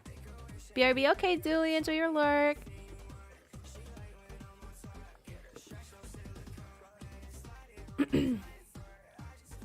The poop knife story. Oh wait, I can't miss the poop knife. Oh, I'm excited. Oh, I'm excited. Oh, this is a good one. Okay. The poop knife. My family poops big. Maybe it's genetic, maybe it's our diet, but everyone births giant logs of crap. If anyone has laid a mega poop, you know that sometimes it won't flush.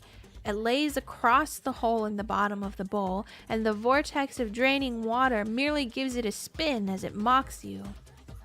Growing up, this was a common enough occurrence that our family had a poop knife. It was an old rusty kitchen knife that hung on a nail in the laundry room only to be used for that purpose. It was normal to walk through the hallway and have someone call out, "Hey, can you get me the poop knife?" I thought it was standard kit. Hold on. Sometimes I don't react because I'm like getting into the story. I am the narrator. I am OP. So I'm like getting into it. But then sometimes I have to like hold on, pause. What is the knife for? Okay. So your poop is too big. It's laying across the hole. We have a knife. Are we stabbing the poop? We're cutting it up into smaller pieces so that it will go down the toilet. I'm assuming that's what it is. You're just chopping up. You're chopping it up. You're chopping it up so that it will fit in the hole. I thought it was standard kit. You have your plunger, your toilet brush, and your poop knife. Fast forward to 22. It's been a day or two between poops, and I'm over at my friend's house. My friend was the local dealer and always had guests over because you can't buy weed without sitting on your ass and sampling it for an hour. I excuse myself and lay a gigantic turd. I look down and see that it's a sideways one, so I crack the door and call out for my friend. He arrives and I ask him for his poop knife.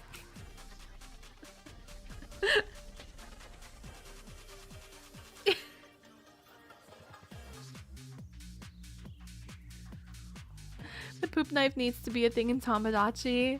Do these people just not eat vegetables? I guess not. They need some fiber or whatever else you need to make your poops not fucking giant. Thanks, rewind. Why is there one knife shared for the whole family? Maybe like one per toilet. I feel like the parents should definitely have been like, hey son, just so you know, this isn't a normal thing. Yeah, like preparing your child for the world. Like maybe don't talk to people about poop knives. Stool softeners. Yeah. The type of people who use a poop knife aren't gonna think this is weird, so don't tell anyone.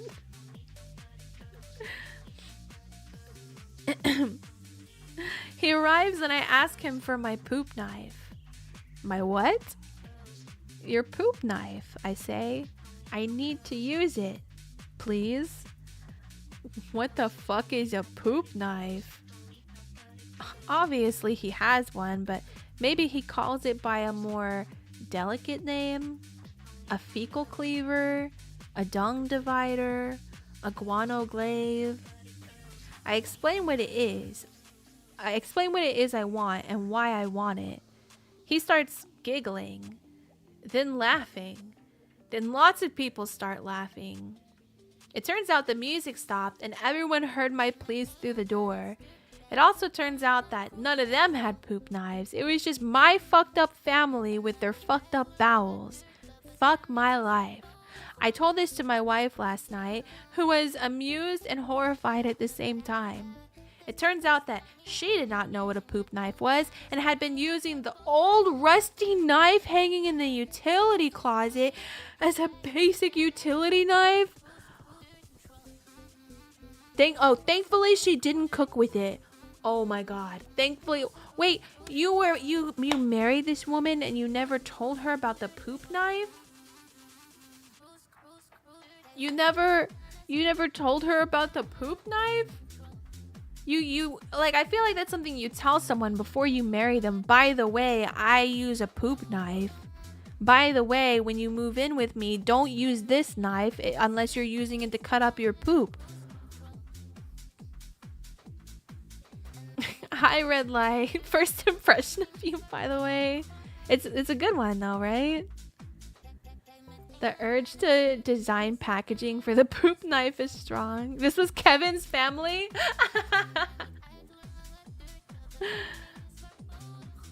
This is immediate grounds for divorce.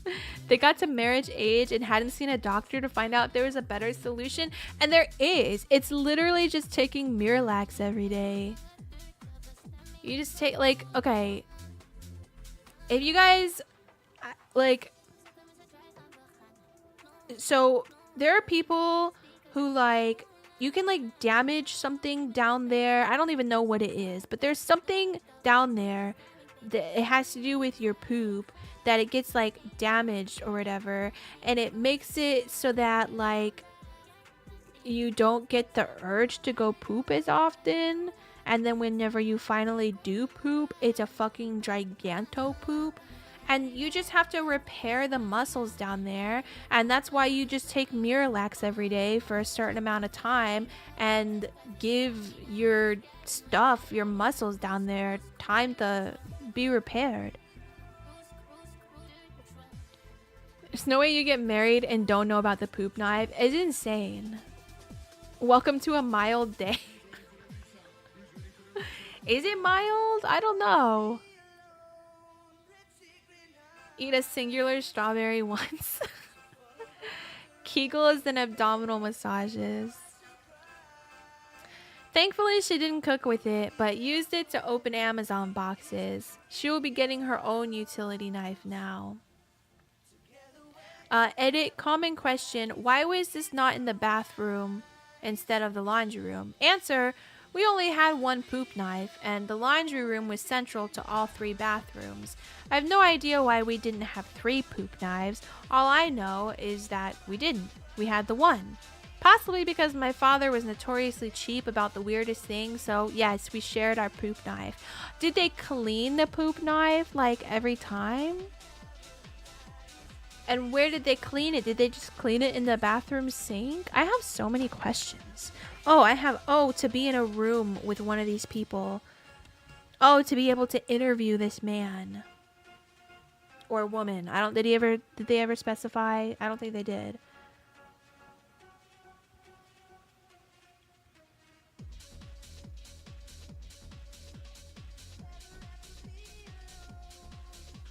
A day or two between poops is wild. That's at least a once or twice a day thing. Wait, you guys poop once or twice a day? I'm just kidding. I poop at least once a day, I think. But twice a day sounds kind of wild. 3 times a day? Where do you guys find the time? Where do you find the time? Where do they keep it? They hung it up on a nail in the laundry room. That's what he said, that they keep it in the laundry room on a nail because it was central to the 3 bathrooms.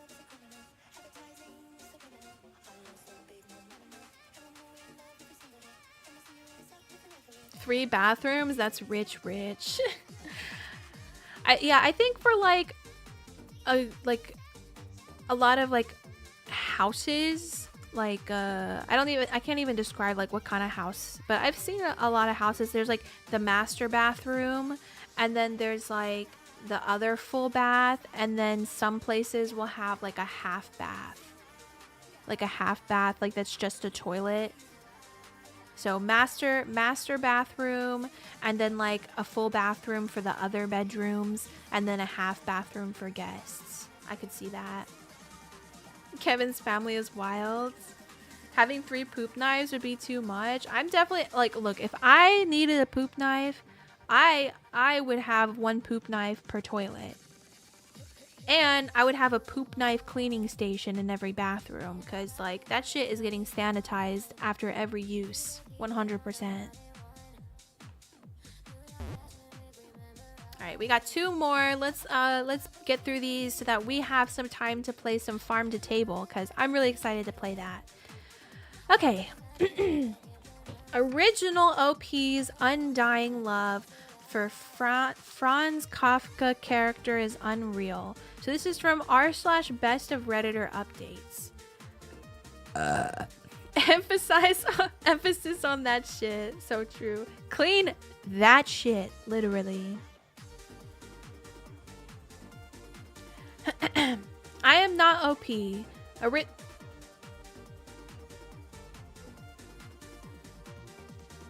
Did I hear? I feel like I just heard a little bark. Maybe it was the music. I should stop adding things. Oh. Yeah, sorry. I opened everything and then I minimized Discord and I haven't looked again. I'm so sorry. But maybe if you want to mark like when you started adding things, and then if we do this again, I know where to start. My last 3 are good. Yeah, but we're almost 2 hours into the stream. I think I'm gonna wrap it up with these 2, and then we'll play the game, and we'll save any extras for another. Did I jump scare you? Yeah, I bet I did.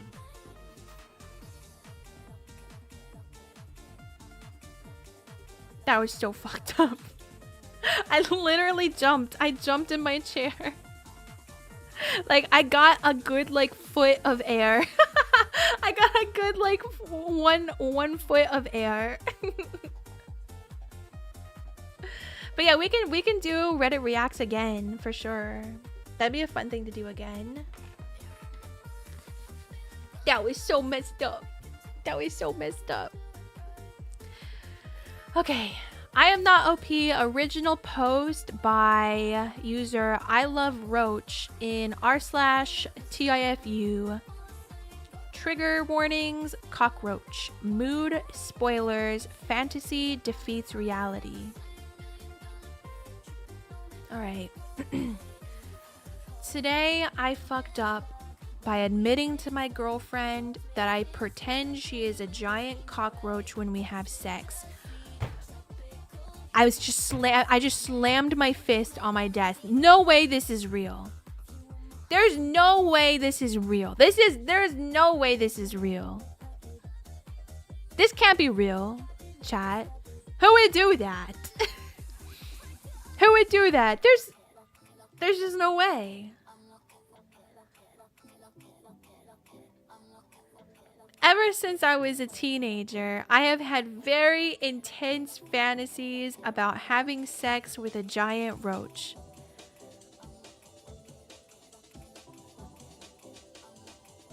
I mean, I guess there really is a fetish for everything, huh? It started in 9th or 10th grade when we read The Metamorphosis by Franz Kafka. As I started to think more and more about the roach creature that the character had become, I started to imagine what it would be like if a woman turned into the roach instead. I found this idea very arousing. I would not be repulsed or frightened of her as the characters in the story are. I would take care of her. Then my thoughts started to get sexual with the character. Jarvis, get the nukes.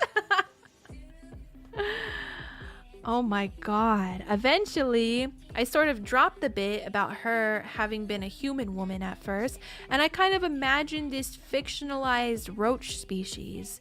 They are giant roaches the size of a person and have complete intelligence.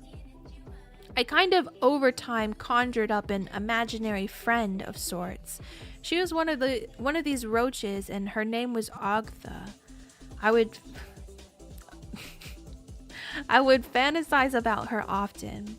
Whenever I masturbated, I'd be imagining elaborate scenarios of me and Ogtha making love. When I started to have actual sex, I found I could not perform if I wasn't thinking of Ogtha. So basically now, anytime I have sex with a woman, I am pretending that she is actually Ogtha. Not just think about Ogtha, I concentrate intently to visualize that I am actually doing Ogtha. I don't want to think about the girl at all. There is only Ogtha.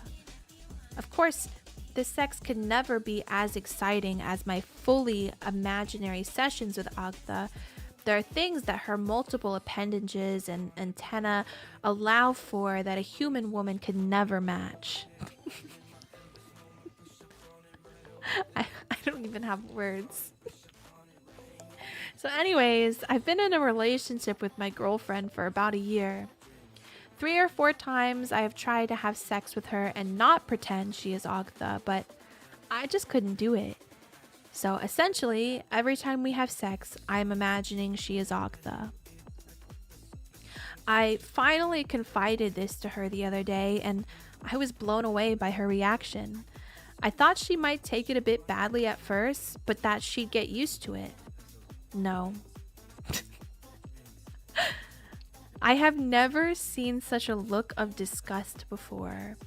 Outraged is not an understatement. She's not even returning my texts now. I'm afraid she's actually going to break up with me, and also that is going to tell people about Ogtha. I don't know how I'll face anyone. This is going to sound silly, but I also feel guilty about feeling shame, as if Ogtha will be saddened by this, even though I know she's imaginary. I just don't know what to do at this point.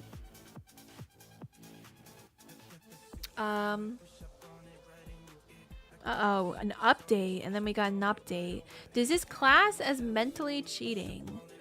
I wonder. You know what, I am a little curious as to if that qualifies. Are there fursuits, but like for bugs? That would be an interesting thing for this person to look into. Femboy has done adult entertainment visits for work and never turned away extra money for fantasies, and this is actually pretty tame compared to what femboys seen and experienced. There's probably toys for that. Yeah, you need all like the multiple, like the antenna and all the extra appendages and whatnot. So here's our update. I need to drink water, guys. Should get someone to do a fully like cockroach VTuber for this guy.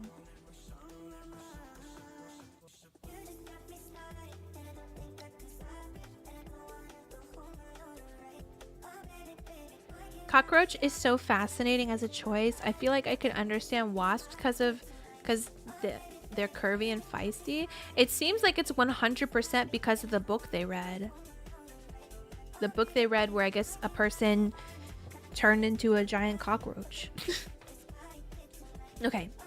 Today I fucked up by admitting to my coworkers that my wife, Agtha, is an imaginary giant roach. Oh. We missed a couple chapters here, guys.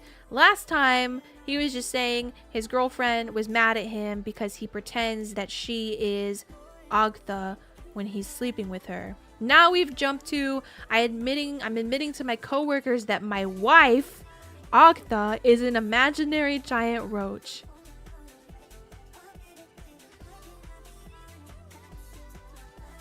This guy's biggest dream is to be in one of those isekai mangas with titles like I got reincarnated as an electric bug swatter and my roach girlfriend won't leave me alone. Hello. 5 years ago, I submitted the story of me telling my then girlfriend that when we made love, I was envisioning her as a giant roach. The gist of the backstory is that ever since I was a teenager, I have fantasized in my head of making love to a giant roach, a roach the size of a person. Eventually, I concocted an entire backstory and personality for this imaginary roach who I named Agtha. Guys, now I feel like anybody that I sleep with, I'm gonna have to be like, are you imagining me as like a giant bug right now? Or any other like, are you imagining me as what are you thinking about right now? Are you thinking about cockroaches? Like, you got some kind of giant bug fetish? Or, you know, what's your damage? What's your problem? I'm just imagining just like being in the middle of it and just being like, what is your fucking problem? Just thinking about this Reddit thread. This Reddit thread is gonna pop in my head and I'm just gonna look at the person I'm doing it with and I'm gonna be like, what is your fucking problem? Not a bug, just a foot. Really takes the would you still love me if I was a bug to another level. Yeah, those people that ask that question, they should meet this guy because he'd be like, yes, yes, yes, yes, yes.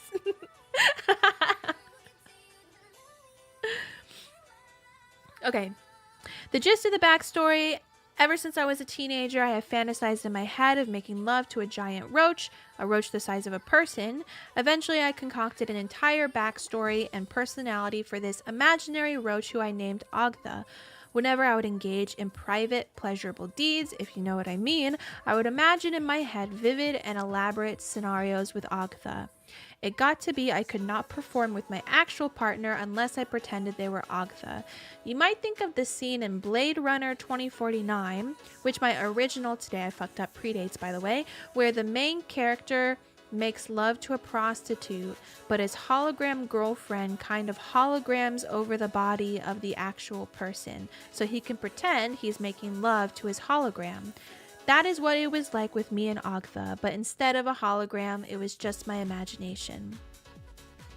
In the 5 years that have passed since this topic was posted, I decided to stop fooling myself and I just committed to the love of Agtha.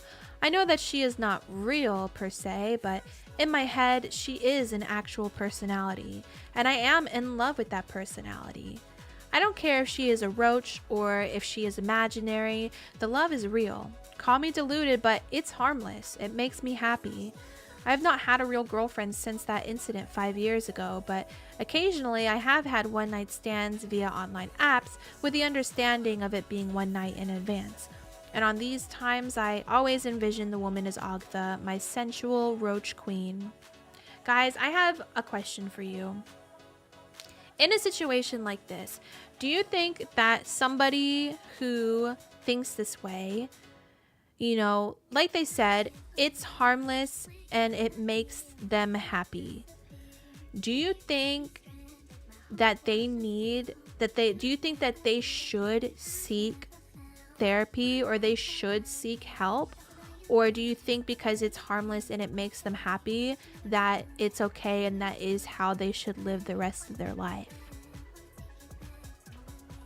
I don't mean like, oh, this person should be forced to go to therapy or something like that, but like, you know, do you think that it's like it would be better for them if they could move past this? Because I mean, like, maybe right now they'd be like, I'd be happy to die without having another partner, and just the idea of Agtha in my head, they could be happy to grow old and die with that. But, you know, if there's a possibility that they could talk to someone or get some sort of like treatment, whether it's talk therapy, whatever else, so that they could move past this and eventually move on to a relationship with a real person, if that would be better for their life in the long run. Maybe because it might affect future relationships in the future. Yeah, unless, but he might just be committing to saying no more real relationships, period. If it starts getting to the point where it's affecting their life badly, then they should consider it at least. I mean, I guess it depends on them too, because it's also, there are some people who just don't want relationships, period. Either they're not into that kind of thing, or they're happy to be single and they find their joy and fulfillment from like things that aren't relationships or connections with other people. And I think that's totally valid. So I mean, it's not necessarily like so unheard of and like negative to be like, I want to go throughout my life without a real partner.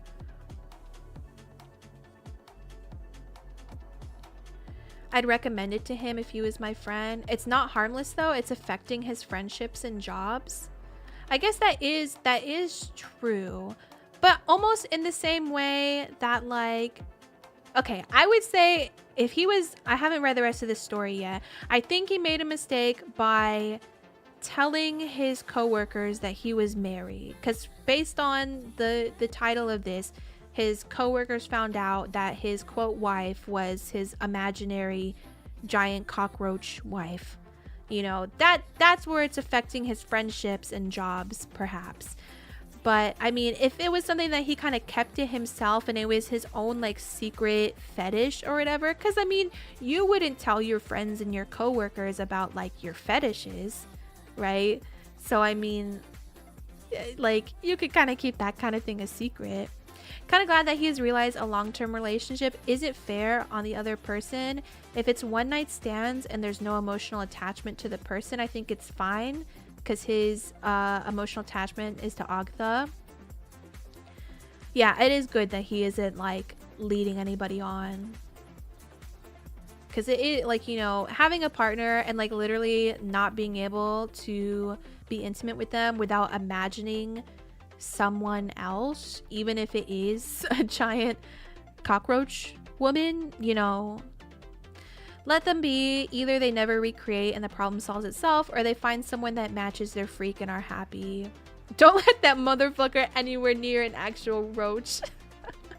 No, he only wants a giant roach. Wait, we don't tell people about fetishes? Well, I mean, you could tell. Yes, you could, but it's not expected. It's not expected. And probably not in the workplace, like to your coworkers and stuff. Maybe it depends on where you work. It's like that film with Russell Crowe, A Beautiful Mind, where he has imaginary friends. For him to have a good life, he has to deliberately ignore his imaginary stuff. I see. That makes sense. That makes sense. Yeah, I don't know. That's hard. It's hard because, like, say, like, you're this person's, like, friend or family member and you try to suggest, like, them, you know, trying to find help. Excuse me. And I mean, like, if they respond to you with, like, why? I'm perfectly happy and I'm not hurting anybody. I just want to live the rest of my life like this. And it's not, you know, it's not doing any harm. I mean, maybe don't tell people that you are married and, like, just say you're single. Like, if you want to just, like, have the imaginary roach wife, just tell the people in your life that you're single. Unless it hurts you to not say that, then maybe, yes, we're getting to the point where you might need to talk to somebody. I feel like it would take a long time of therapy to get to the bottom of what is about Agda that makes him feel safe. Because it's not just less clearly he has an emotional attachment to who he has created. Yeah, I think especially at this point. At first, it kind of sounded like just a fetish thing, but now that we've gotten to the point, like to this point, I think where it's more worth it to keep thinking of this than to, like, nurture your, like, real relationships. Telling your secretary you have a secretary fetish is bad. Maybe. He might have the same disorder people have when they are attracted to inanimate objects, but slightly different, because they also build an emotional attachment in the same way. That is true. Imagine his Tinder profile, single and looking for someone to pretend to be a giant cockroach. Femboy isn't a licensed therapist, but it sounds like some sort of protector complex stemming from the book. That is true. Because he said that he wanted to, like, take care of her, but then he also said eventually he cut out the part of, I guess, her lore where it would be like the book where she was a human that turned into a giant cockroach, and instead came up with, like, this imaginary race of giant cockroach people who were intelligent and able to communicate. So I don't know. This is very interesting. You know what? This is, like, my #1 favorite one so far. I'm so invested in this. I'm very invested. Okay. Now, I mean no offense to the women, of course, and even a gentleman once or twice. The many appendages of Agtha make translation to human gender almost irrelevant. I just envision that they are Agtha. And no, I have never confided to them about it. I learned my lesson. The thing about it, though, is that I became so in love with my Agtha that I, quote, married her. I even did a little ceremony in my living room. I recited my vows and she recited hers.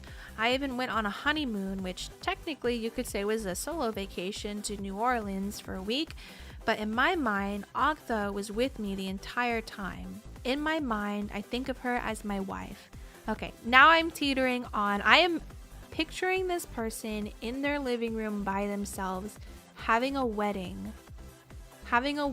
where he is getting married to his imaginary giant cockroach woman. Went on a honeymoon, cheapest honeymoon ever, by the way, 1 ticket. Let's go. And is imagining that she, like, if he's imagining that she is there with him the whole time.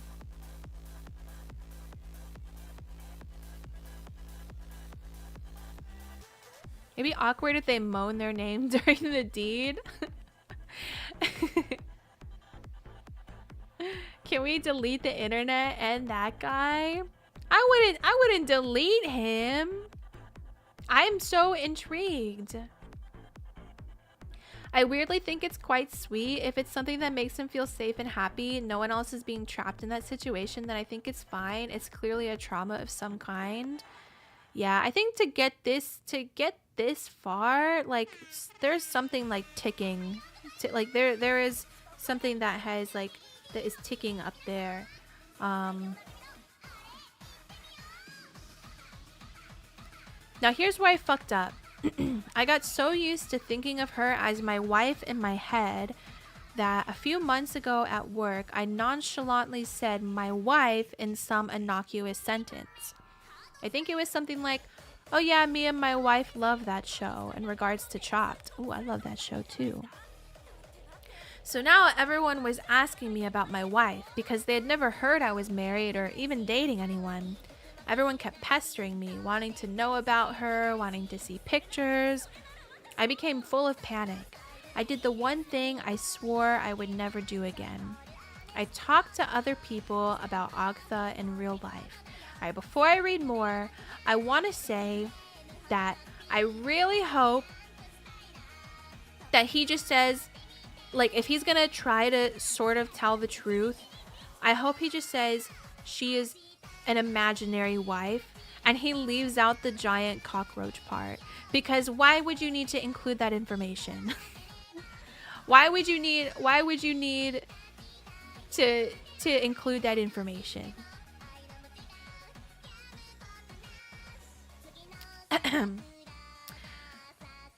We were at a team lunch and I just let it all spill out. I told them how I became enamored as a teenager with the Franz Kafka story, how my fantasy evolved into an actual imaginary entity with a personality, and how I slowly began to grow in love with her. What started as mere sexual attraction to giant roaches blossomed into a whirlwind romance, and that she became the love of my life, even though her existence was in my own mind. He told them. He told them. At first, they thought I was doing a creepy joke, but I convinced them I was telling the truth. Well, they were afraid and disgusted. I have been a pariah at work ever since. Everybody steers clear of me. We used to have a good social life. Now people only speak to me for work-related reasons. Thank you for the hydrate, Mischief. Everyone working virtually now. Nobody sends me a Slack message unless it is about work. I even heard a rumor that people went to HR, but they were of course told nothing could be done.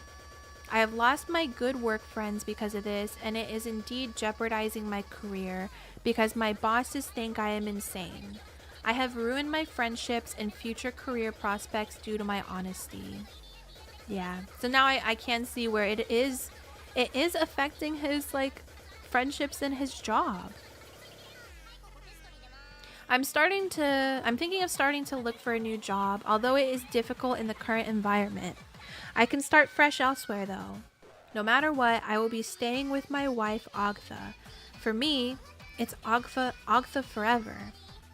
If you must know, I do hope that even if I am an old man, that one day the technology is invented to extract the Agtha personality from my mind and implant it into a real external body, either of a genetically engineered or mechanical nature, and me and Agtha can then experience genuine physical connection.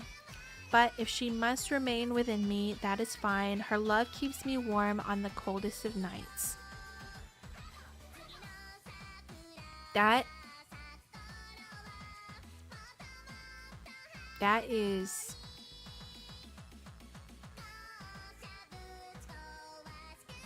The thing is, he's not just saying I have an imaginary wife. He's saying I imagine myself having sex with an animal. I guess I didn't think of it that way. You know what? We actually weigh in on what we were talking about earlier with the spiders, the spider fight club. And we were like, is that animal abuse? And then we were talking about how, like, well, it depends on if you consider spiders animals. So I because I mean, like, technically if you kill a spider, it wouldn't be animal abuse the same way as if you killed another type of animal. Okay, but spiders are goated. He must be using some kind of AI like ChatGPT to roleplay as Agtha for him. I do wonder if he is not doing that at this point in the story where he's married her. This is 2 years ago. So assuredly, like, he could realistically have been using AI, and he has some sort of AI psychosis that is contributing to this. Because I mean, if she has, he says she has this fully like developed personality in his head. So I feel like there's no way that he hasn't tried to just translate that into like talking to an AI bot.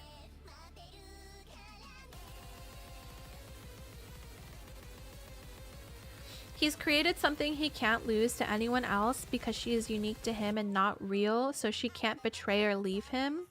I can understand that part, but Obs the cockroach is different.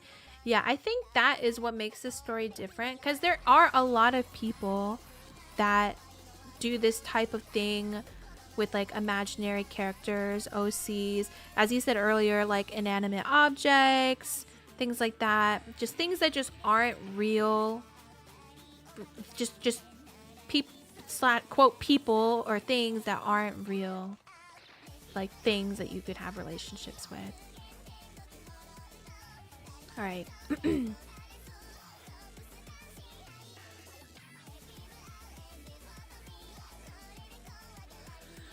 Today I fucked up by telling my parents that I am married to an imaginary giant roach, my beloved Ogtha. Due to character limits, the rest of this appears in a comment below. Open that there.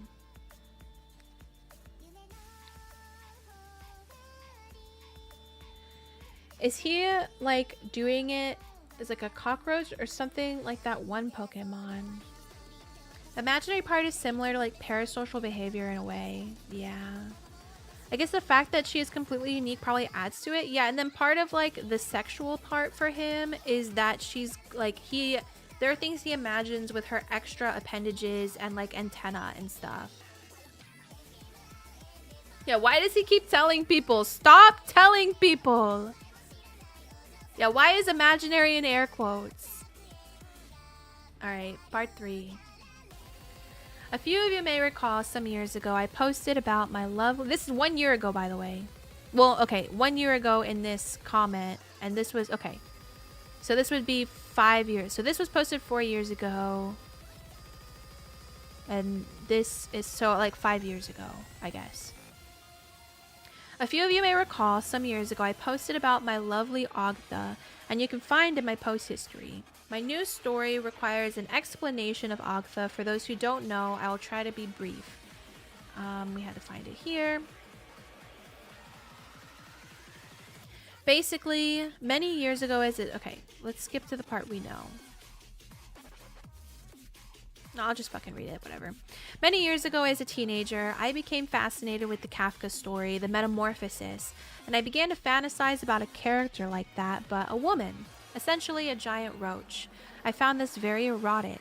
As time went on, the character became a member of a fictional roach species, basically giant intelligent roaches, and this one specifically was Ogtha. For several years, Ogtha was just an imaginary figure to me, but as time went on, she became a fully sentient being that I fell in love with. Ogtha to me is a real creature. She simply lacks a physical body in our world, and her consciousness resides in my mind alongside my own. The users of r/Tulpbuzz helped me realize there is nothing delusional about this, and that indeed it is very possible for such entities to come into being. I do hope that one day the technology will exist to extract Ogtha from my mind and install her into an artificial physical body, but we are satisfied with our current relationship. I love Ogtha and she loves me. Some time ago, I married her. Now, from a strictly legal sense, no, I am not married per se, but for me and Ogtha, we consider our relationship to be a marriage. I'm devoted to her and her to me. I revealed this to my coworkers and it did not go well. But I thought my parents had a right to know. Bad idea, buddy. Last evening, I revealed to them everything about Ogtha and told them we were married. I even allowed Ogtha to speak through me to them so that she could finally meet my parents after only seeing them from afar. Oh no. Oh no. He allowed her to speak through him. Could this potentially be a case of DID? That is an interesting thought.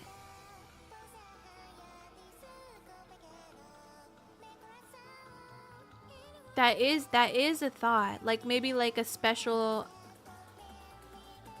like if there, I don't know. That seems pretty accurate. I knew my parents would find it unusual at first, but I thought they would come to understand and be happy for me. However, I fear they think me deranged. My mother actually cried, and not tears of happiness as I expected. They even encouraged me to seek counseling. I explained to them that what I am experiencing is real, and encouraged them to read through the Tulpa Reddit. What is Tulpa? It has created a very bad situation for me, and now I fear my relationship with my parents is quite ruined. They keep insisting I seek counseling and are threatening if I don't, they will no longer assist with my student loans and I will not be welcome at Thanksgiving. I feel they are overreacting, but at the same time, I wish I had just kept my marriage a secret. I do consider it now to be a fuck up to have been truthful with my parents. They are in some ways traditionalist and are simply not ready to understand how entities can exist without physical form and share a mind. It breaks my heart, but I wish I had been deceitful with my family. For the record, I will never divorce Agatha, and with our love, I know I can survive anything, but I wish I had never been truthful with my parents.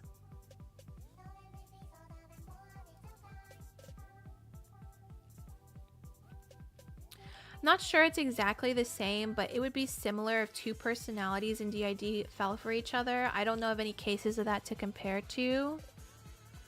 As I expected, bro, what did he expect? Tulpa is an intentionally created mental companion similar to a sentient, autonomous, imaginary friend. Okay. Interesting. As someone with suspected DID, I did think this too. I've not heard many stories of a host and alter being in a relationship like this, but how much of a physical attachment he has to her and can feel her as a separate physical entity does seem similar to how it feels. So where's part 4? I think that's it for now. At least for on this thread, unless he's the OP has posted somewhere else. Yeah. First comment, just stop telling people.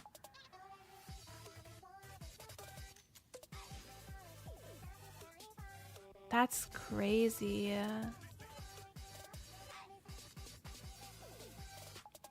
Yeah, I'm very intrigued. And yeah, I wonder if it's like similar to DID, but maybe with like just some special characteristics to it. If she divorces him, is he cooked? Well, I don't know if that would be possible.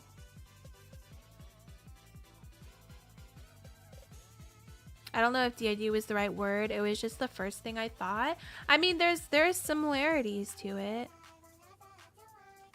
Still thinking schizophrenia over DID.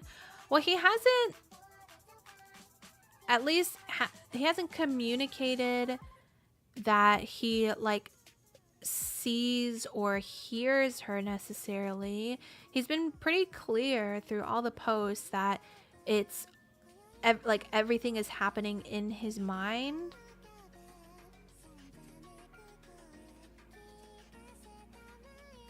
He's after validation. He won't get it because people won't understand, but that's why he keeps telling people in the hopes that they accept it. Yeah. I guess his like the parents were like the last, you know, the ones that he really wanted the approval from. But I mean, I can understand it from their side too. Like I can understand like why they would feel concern after hearing that.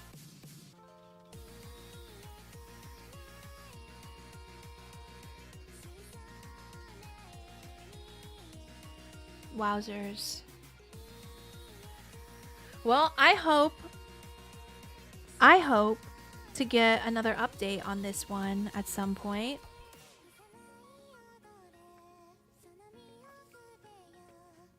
Because that is very interesting. Thank you for feeding the mods, Mischief. Alright, we got one more, chat. One more.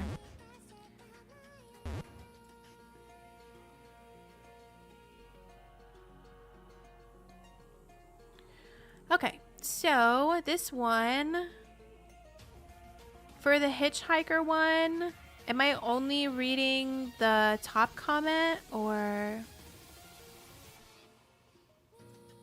I'm only reading the comment, right? Have you ever picked up a hitchhiker?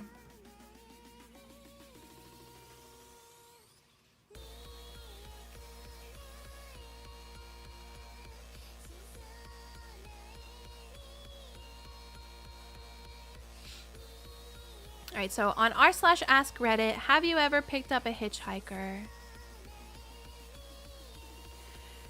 Just about every time I see someone, I stop. I kind of got out of the habit in the last couple years, moved to a big city and all that. My girlfriend wasn't too stoked on the practice. Then some shit happened to me that changed me, and I'm back to offering rides habitually. If you would indulge me, it is a long story and has almost nothing to do with hitchhiking other than happening on a road. This past year, I have had 3 instances of car trouble. A blowout on a freeway, a bunch of blown fuses, and an out of gas situation. All of them were while driving other people's cars, which for some reason makes it worse on an emotional level. It makes it worse on a practical level as well, what with the fact that I carry things like a jack and extra fuses in my car and know enough not to park facing downhill on a steep incline with less than a gallon of fuel. Anyways, each of these times this shit happened, I was disgusted with how people would not bother to help me. I spent hours on the side of the freeway waiting, watching roadside assistance vehicles blow past me for AAA to show. The 4 gas stations I asked for a gas can at told me that they couldn't loan them out for my safety, but I could buy a really shitty 1-gallon one with no cap for $15. It was enough each time to make you say shit like, this country is going to hell in a handbasket. But you know who came to my rescue all 3 times? Immigrants. Mexican immigrants. None of them spoke a lick of the language, but one of those dudes had a profound effect on me. He was the guy that stopped to help me with the blowout with his whole family of 6 in tow. I was on the side of the road for close to 4 hours. Big Jeep, blown rear tire, had a spare but no jack. I had signs in the windows of the car, big signs that said need a jack and offered money. No dice. Right as I'm about to give up and just hitch out there, a van pulls over and dude bounds out. He sizes the situation up and calls for his youngest daughter who speaks English. He conveys through her that he has a jack but it is too small for the Jeep, so we will need to brace it. He produces a saw from the van and cuts a log out of a downed tree on the side of the road. Holy shit. We rolled it over, put his jack on top, and bam, in business. I started taking the wheel off, and if you can believe it, I broke his tire iron. It was one of those collapsible ones, and I wasn't careful, and I snapped the head I needed clean off. Fuck. No worries, he runs to the van, gives it to his wife, and she's gone in a flash, down the road to buy a tire iron. She's back in 15 minutes. We finished the job with a little sweat and cussing, stupid log was starting to give, and I am a very happy man. We are both filthy and sweaty. The wife produces a large water jug for us to wash our hands in. I tried to put a 20 in the man's hand, but he wouldn't take it, so I instead gave it to his wife as quietly as I could. I thanked them up one side and down the other. I asked the little girl where they lived, thinking maybe I could send them a gift for being so awesome. She says they live in Mexico. They are here so mommy and daddy can pick peaches for the next few weeks. After that, they're going to pick cherries, then go back home.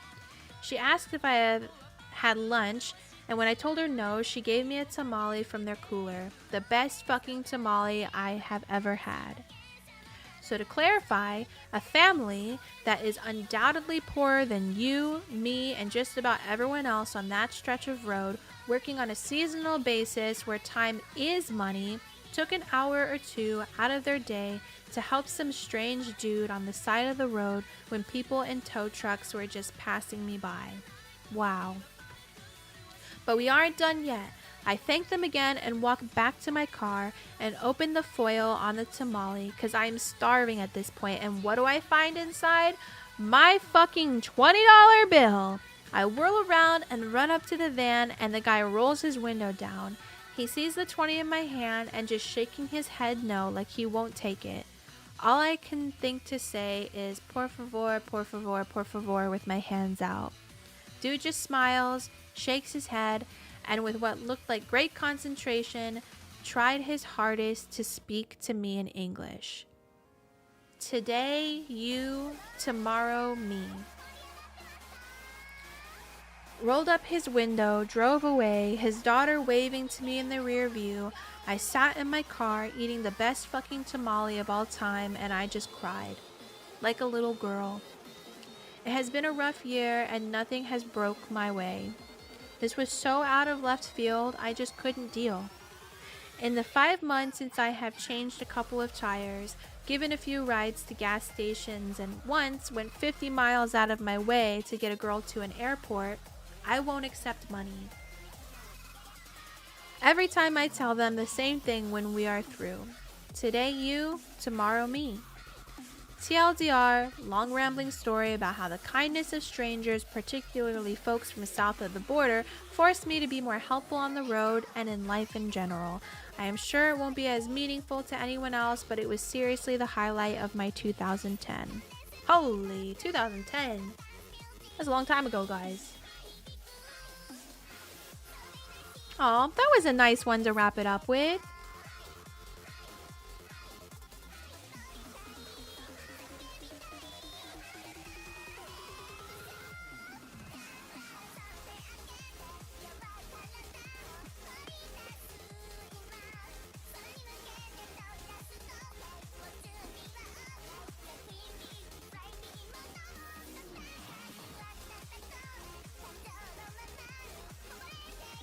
That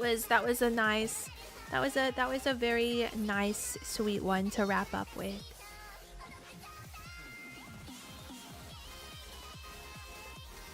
And I like that. Today you, tomorrow me. And that's why we should always help each other. And hope that good karma rolls back around. Alright, that is enough Reddit for today. Now, almost 3 hours into the stream, we're playing this game.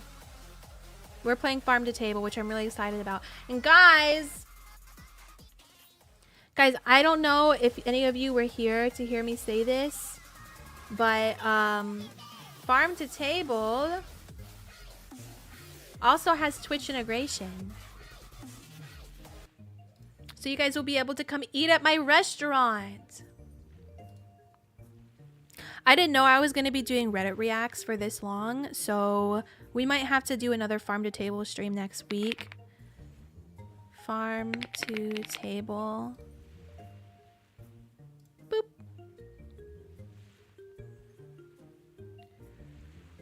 Excuse me.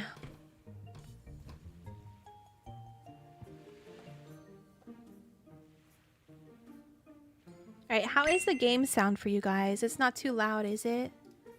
Is it perfect?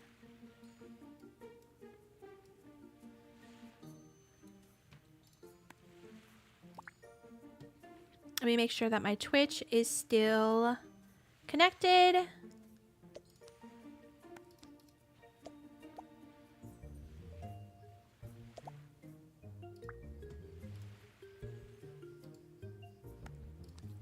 Alright, new game. Save slot. I changed the game, right? Yes. So this game just came out in early access, so there might still be some, you know, little issues. But, oh wow, look at this land. Oh, look at all those people. I'm collecting mushrooms already. Buy land. Okay. $250? That's not bad. That's some cheap land. Oh, now I'm supposed to cut the grass.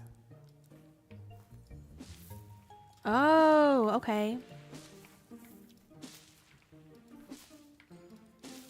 Oh shit, we're really doing everything over here, huh?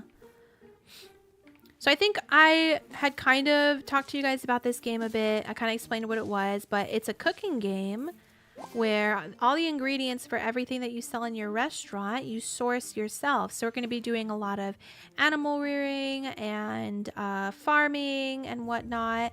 And then building our restaurant. 8 out of 10 that had girth. Thank you.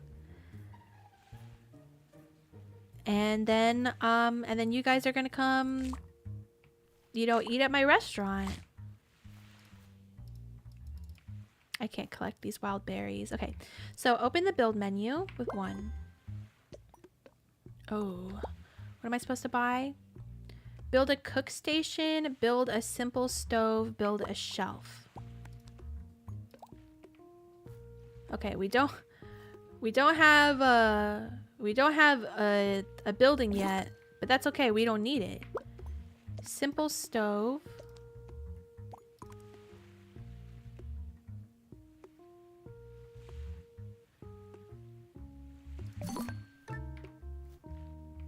Oh, I feel like this is bad. Hold on. How do I... Can I edit it? And a shelf.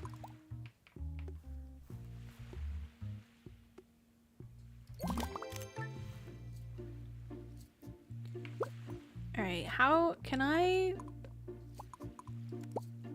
move things? Oh well, no, this is fine. Alright, buy a table, 2 tables, and 4 chairs.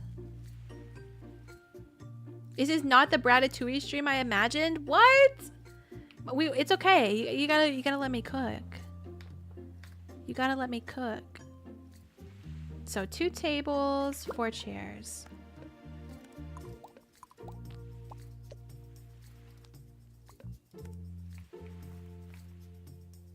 Okay, we'll do 1 here. And 1 here. And 4 chairs.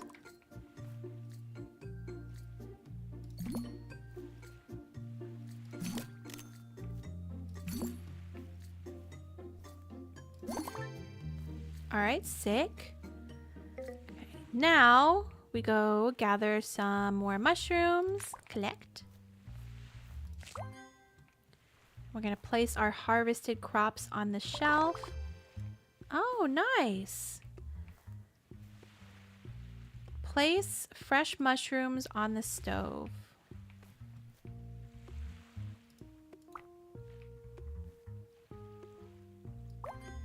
Okay. Chop the mushrooms. Cook a mushroom dish.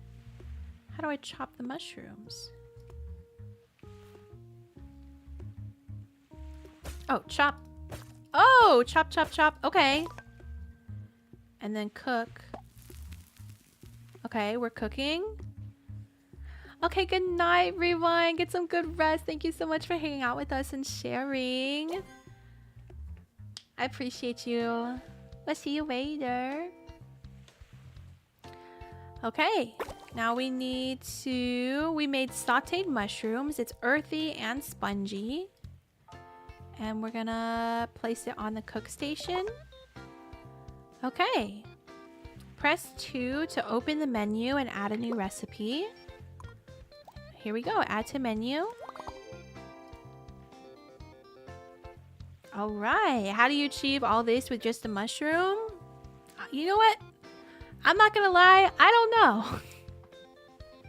Girth.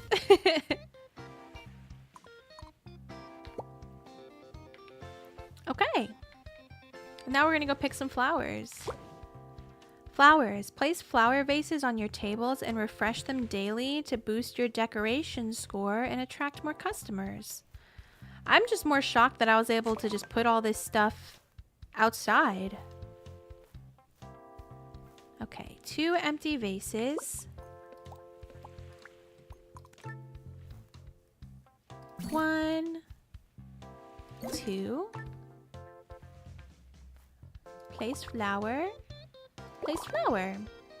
Nice. Had me at girth. Visit the research board to unlock new seeds, recipes, and upgrades for your farm and restaurant. Research progresses when you serve dishes from the matching category, such as serving vegetable dishes for vegetable research. 3 to open the research menu and start new research. Crop farming. Alright, this is all simple enough so far. Now we must rename our restaurant and open it. Hold to change restaurant name. Alright, this is gonna be the Brat's Nest. Hi, Aunt Claire. How are you? Welcome in. How are you doing? And now we are open. Okay, guys. Exclamation point visit if you want to visit. Whenever the restaurant is open, you can type exclamation point visit. And then exclamation point say. I don't know what that does. Look! Oh my god, there are you guys. Chicken McFemboy and Captain Joe Jingles. Wow, nice mustache. Oh shit, okay. 1 for you. Enjoy. Now I gotta cook another one. Hold on.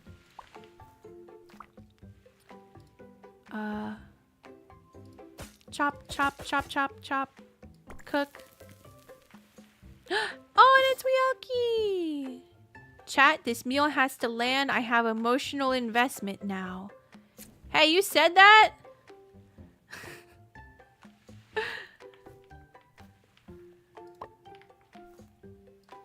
Okay, and then let's get this going. Chop, chop, chop, chop, chop, chop, chop. All right, please be patient. I like how they raise their hands when I have a dish. They're like, me, me. Can I just, do I have to do this or? No, I don't. Here we go. Good soup. Chop, chop. Oh. Chop, chop, chop, chop, chop, chop, chop. Oh my gosh, you guys like my mushroom soup? Crazy. I need to stay a bit longer. Yay! Oh, those are some eating sounds.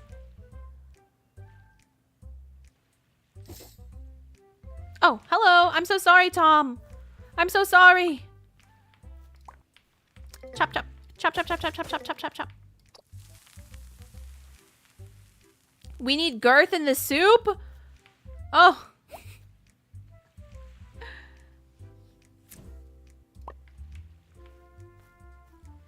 There we go. Oh, money. Ooh, money. Thank you. I'm getting paid, guys. Chop, chop, chop, chop, chop, chop, chop. Tom stole Venom's hat. Oh my god. Tom did.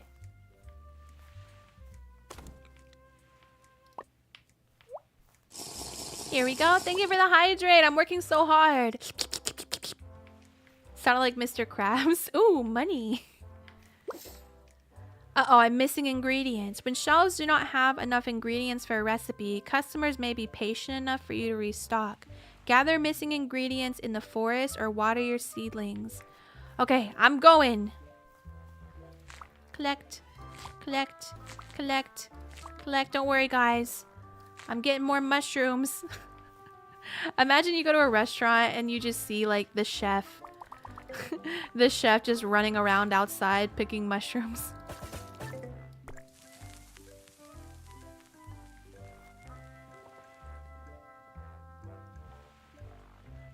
Chew million worth of chemicals, you say? What kind of chemicals? Research complete. Alright, so now we're gonna buy some tomato fields. Purchase seeds. Tomato. We're gonna do it like over here.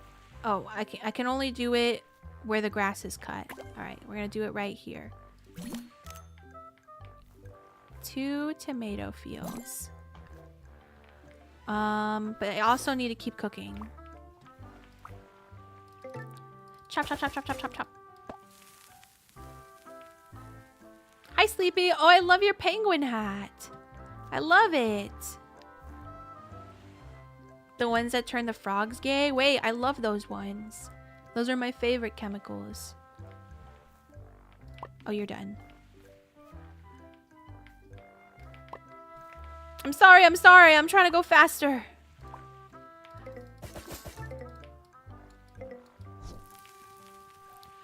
Please wait.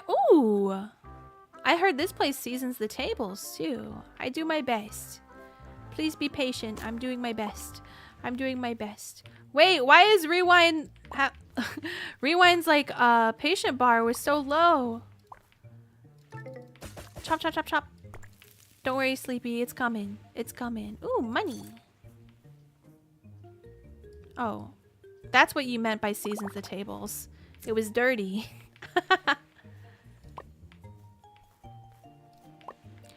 Oh, it goes up, not down. I see. You know what? That makes more sense. That makes more sense. Guys, I feel like I'm going to close the restaurant. I got to close the restaurant. You guys can stay, though. Chat, blink twice so the kitchen forgot me. Oh, shit, I did. I did forget. I'm sorry. I have to water them. Oh. Ooh, nice. Ooh, nice. Sorry I'm closed. I'm so sorry. I have stuff to do. I'm trying to harvest tomatoes. They're not ready yet. Okay, we'll open again for a little bit. Open. Hello. Rewind is in the McDonald's hat. Wait, that is so Rewind coded. Wait, I don't have any more mushrooms. Oh, I should have stayed closed. Okay, I gotta close again because I don't really have mushrooms like that. I'm sorry.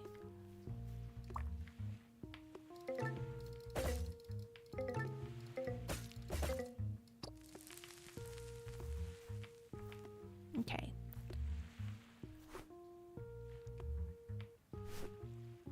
All right, almost done.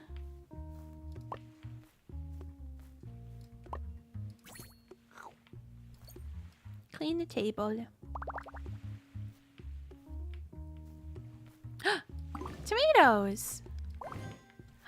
Nice. Okay, now we're gonna put these in here. We're gonna take one. We're gonna cook a fresh tomato dish. All right. Chop, chop, chop, chop, chop, chop, chop. We're making tomato sauce. Tomato, where's the ass? Okay. Tomato soup. Oh, sick. Oh, sick. I'm gonna make another one. Okay. Menu, we can add tomato soup. I feel like I have to take off sauteed mushrooms right now because I don't have any. And we'll just have a bunch of tomato soup.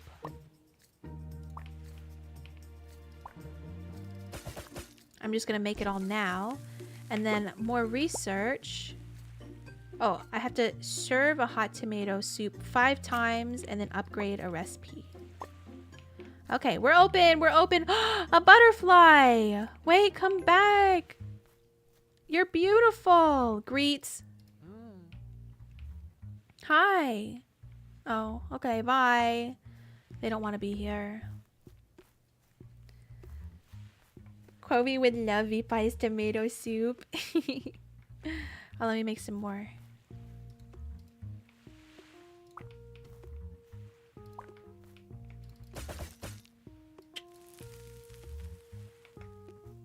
I'm open, right? Yeah, I'm open, guys. Come back.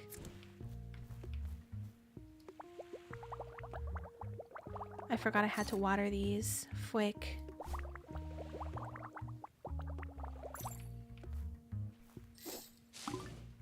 Ooh, I also have wild berry.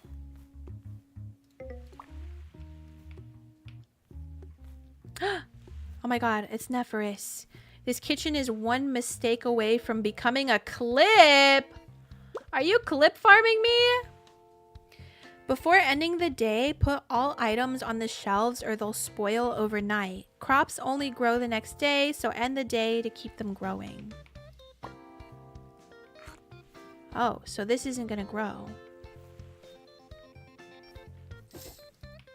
Well, let me just serve this soup. Can I put the soup on the shelf? I can't. Okay, well, let me see if I can just serve two more soups. Is anybody else gonna come, or did I just waste? Oh, the restaurant is closed. No, my soup! My soup! Ooh, money.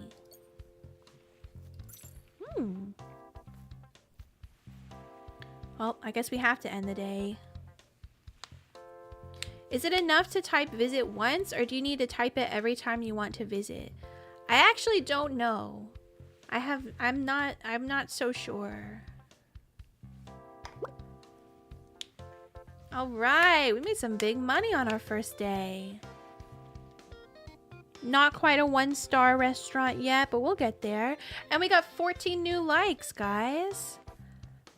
Excuse me. Oh, my soup. Well, I can't open the restaurant until we get more tomatoes. Oh, more mushrooms grew. Hooray, mushrooms. Okay, so now we can have both things on the menu.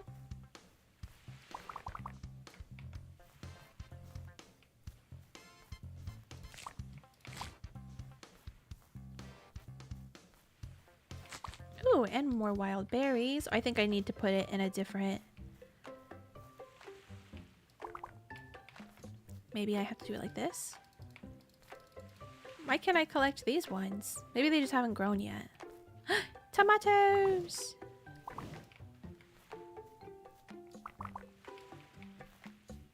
Okay, we start growing some again.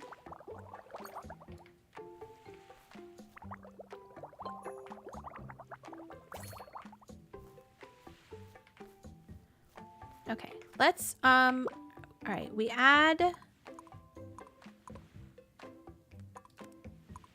this back to the menu. We could discover a wild berries recipe, but I don't have enough berries for that. Oh, we're open.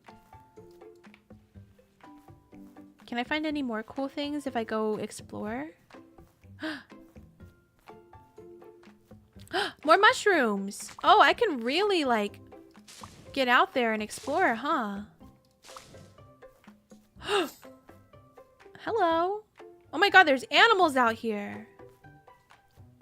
Who are you? Where are your pants? What's in the bag? Okay. Sushi person. Okay, okay, okay. What can I get you? Soup? 2 soups. 2 soups. Okay, two soups. Chop, chop, chop, chop, chop, chop, chop.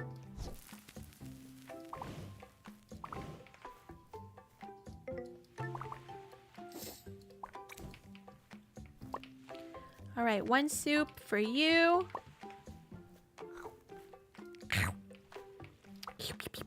Chop, chop, chop, chop, chop, chop. Okay, water these to grow some more.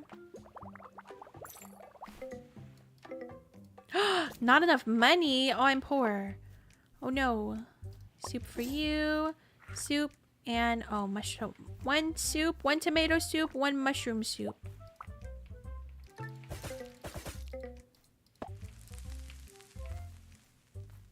money. Clean. What are you guys doing to my tables?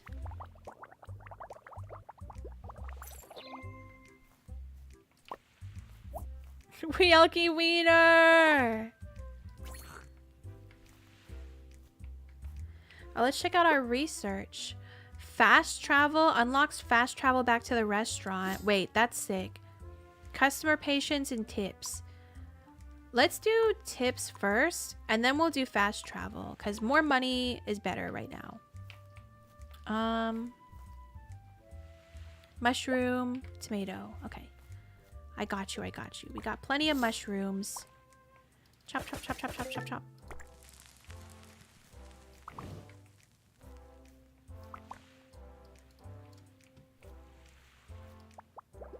Water. Mushroom for you. Tomato, tomato. Tomato, tomato. Where's the ass? Chop, chop, chop, chop, chop. I want another cooking station.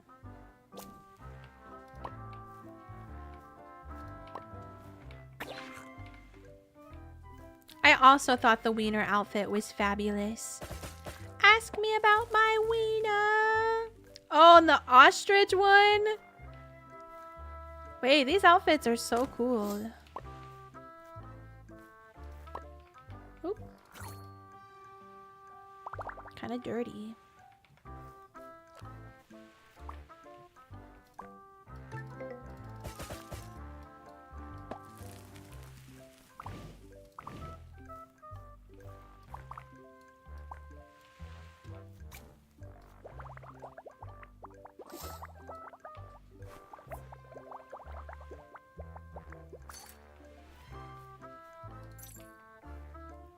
Soup. Mushrooms. Soup. Tomato. Chop, chop, chop, chop, chop, chop. Hi, Snowman. How are you? Welcome in. Thank you for the hydrate.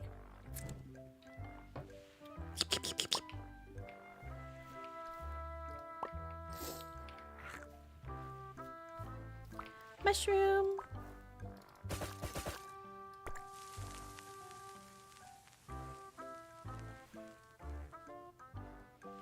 Yeah, I know it's gonna be crazy once I'm able to have like multiple cook stations. All kinds of cool stuff happening. Another tomato.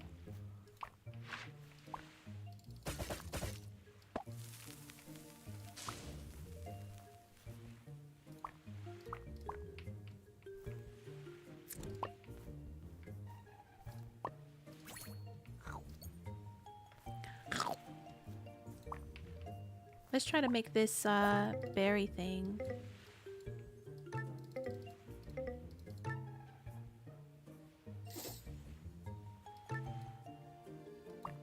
Okay, that's not working.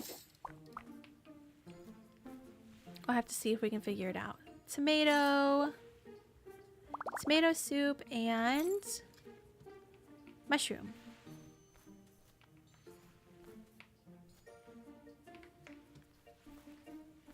Tomato. Chop, chop, chop, chop, chop, chop. Are these ear bowls or is that just for cereals? Oh, these are ear bowls for sure. Because this is the special Brat's Nest.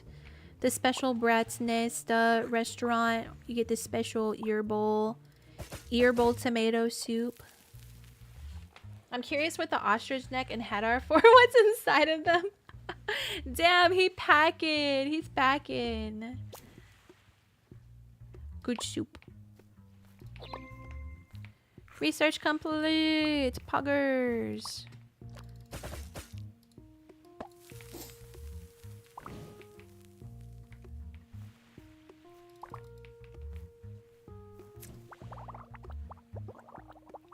I thought I could taste the ear. Yeah, that's our special secret ingredient.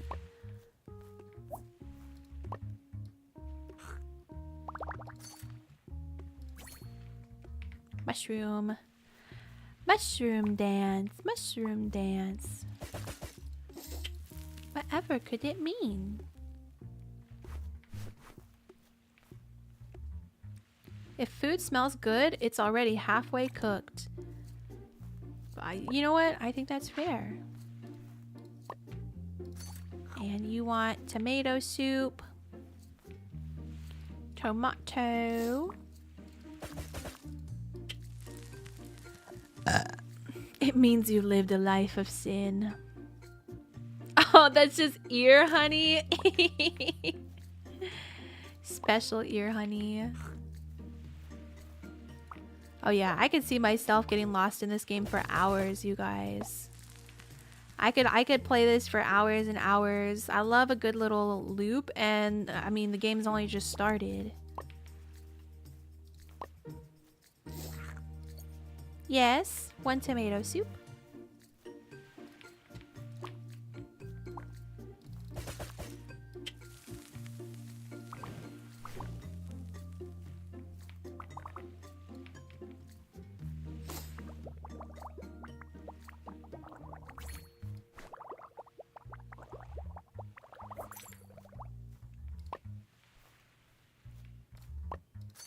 One more tomato soup. I'm so excited to see like all the different things you can make, especially because I know you can go fishing. I know that you can like get livestock, all kinds of stuff. Bow, bow, bow.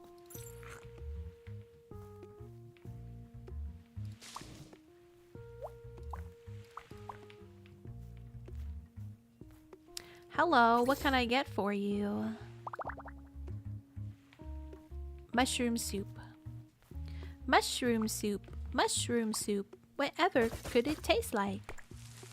It tastes like you've lived a life of sin. And tomato soup.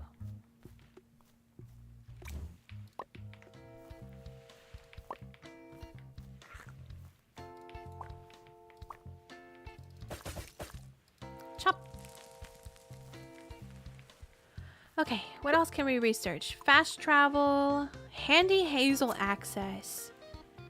Unlocks handy hazel and tool upgrades. Ooh. And then a bakery oven. Ooh. You can hire waiters. All right, and then after that, then we'll unlock construction. And then we can actually build a little restaurant for ourselves. And not just be serving out here in the outdoors.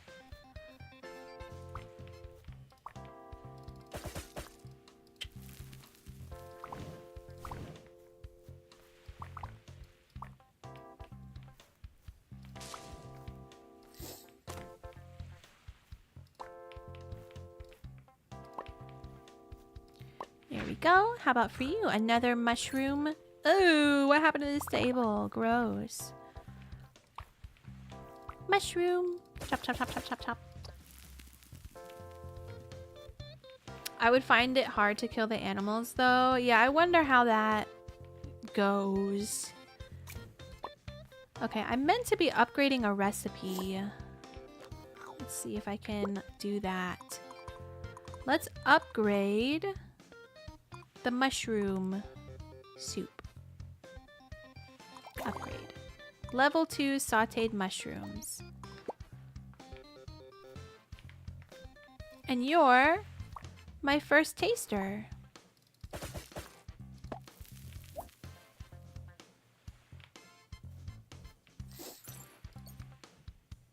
Oh, you would also like mushroom soup? Uh-oh, I don't really have that many mushrooms left. Maybe I shouldn't have done that. But the day is almost over, and I can always just run and go look for mushrooms.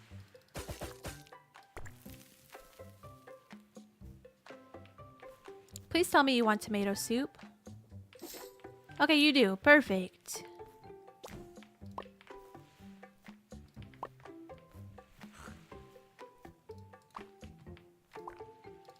Why do they make those noises when they're eating?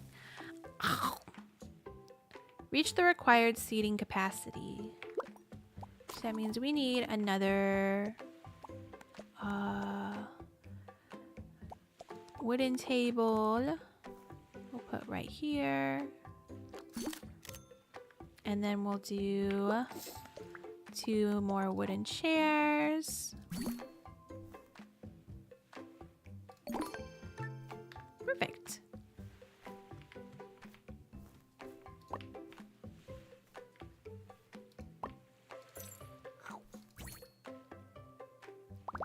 Okay, another tomato soup. Chop, chop, chop, chop, chop. And another tomato soup. Perfect. Perfect, because I do not have mushrooms.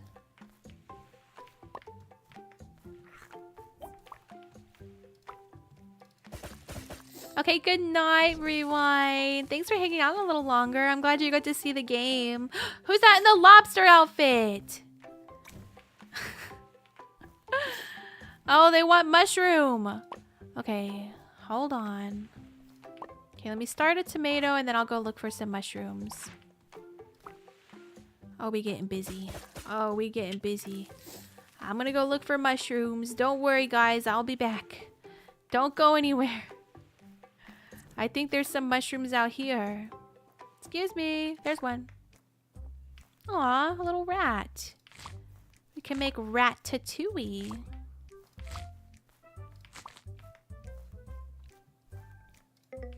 Oh, my crate is full. I'm glad that there's plenty of mushrooms to be found.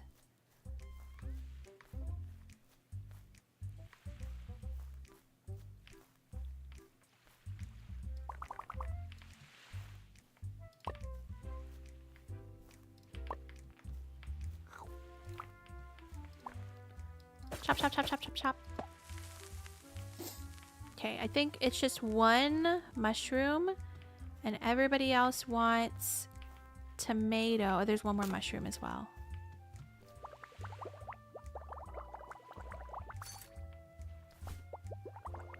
Oh my god, I feel like I'm not making any money. Where's all my money?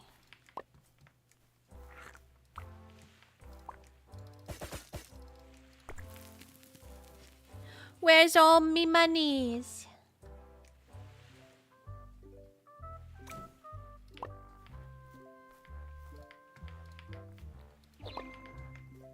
Oh, thank you guys for being so patient.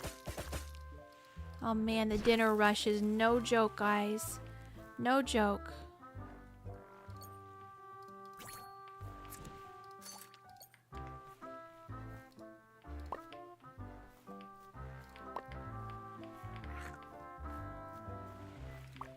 I think this mushroom guy is next. I think. Okay, I'm making money again.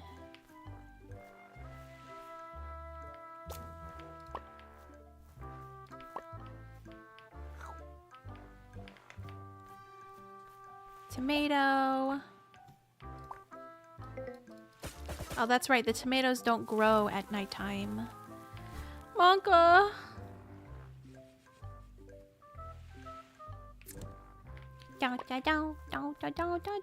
Just in time.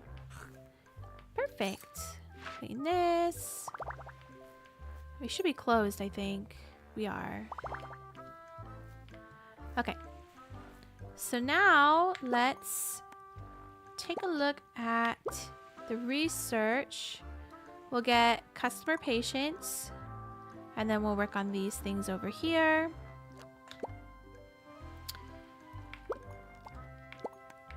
How do I figure out this recipe? Ingredients? Oh, it needs the bakery oven. So I can do the wild berries recipe once we get the bakery oven. Which, that was in the research tab, right? Yeah, that'll be this. Okay. Let's end the day. Pretty good, I think. Oh my god, we made a lot of money from the tomato soup. A lot of money from the tomato soup. All right, let's go collect our mushrooms. 1, 2, 3, 4, 5, 6, 7. Oh.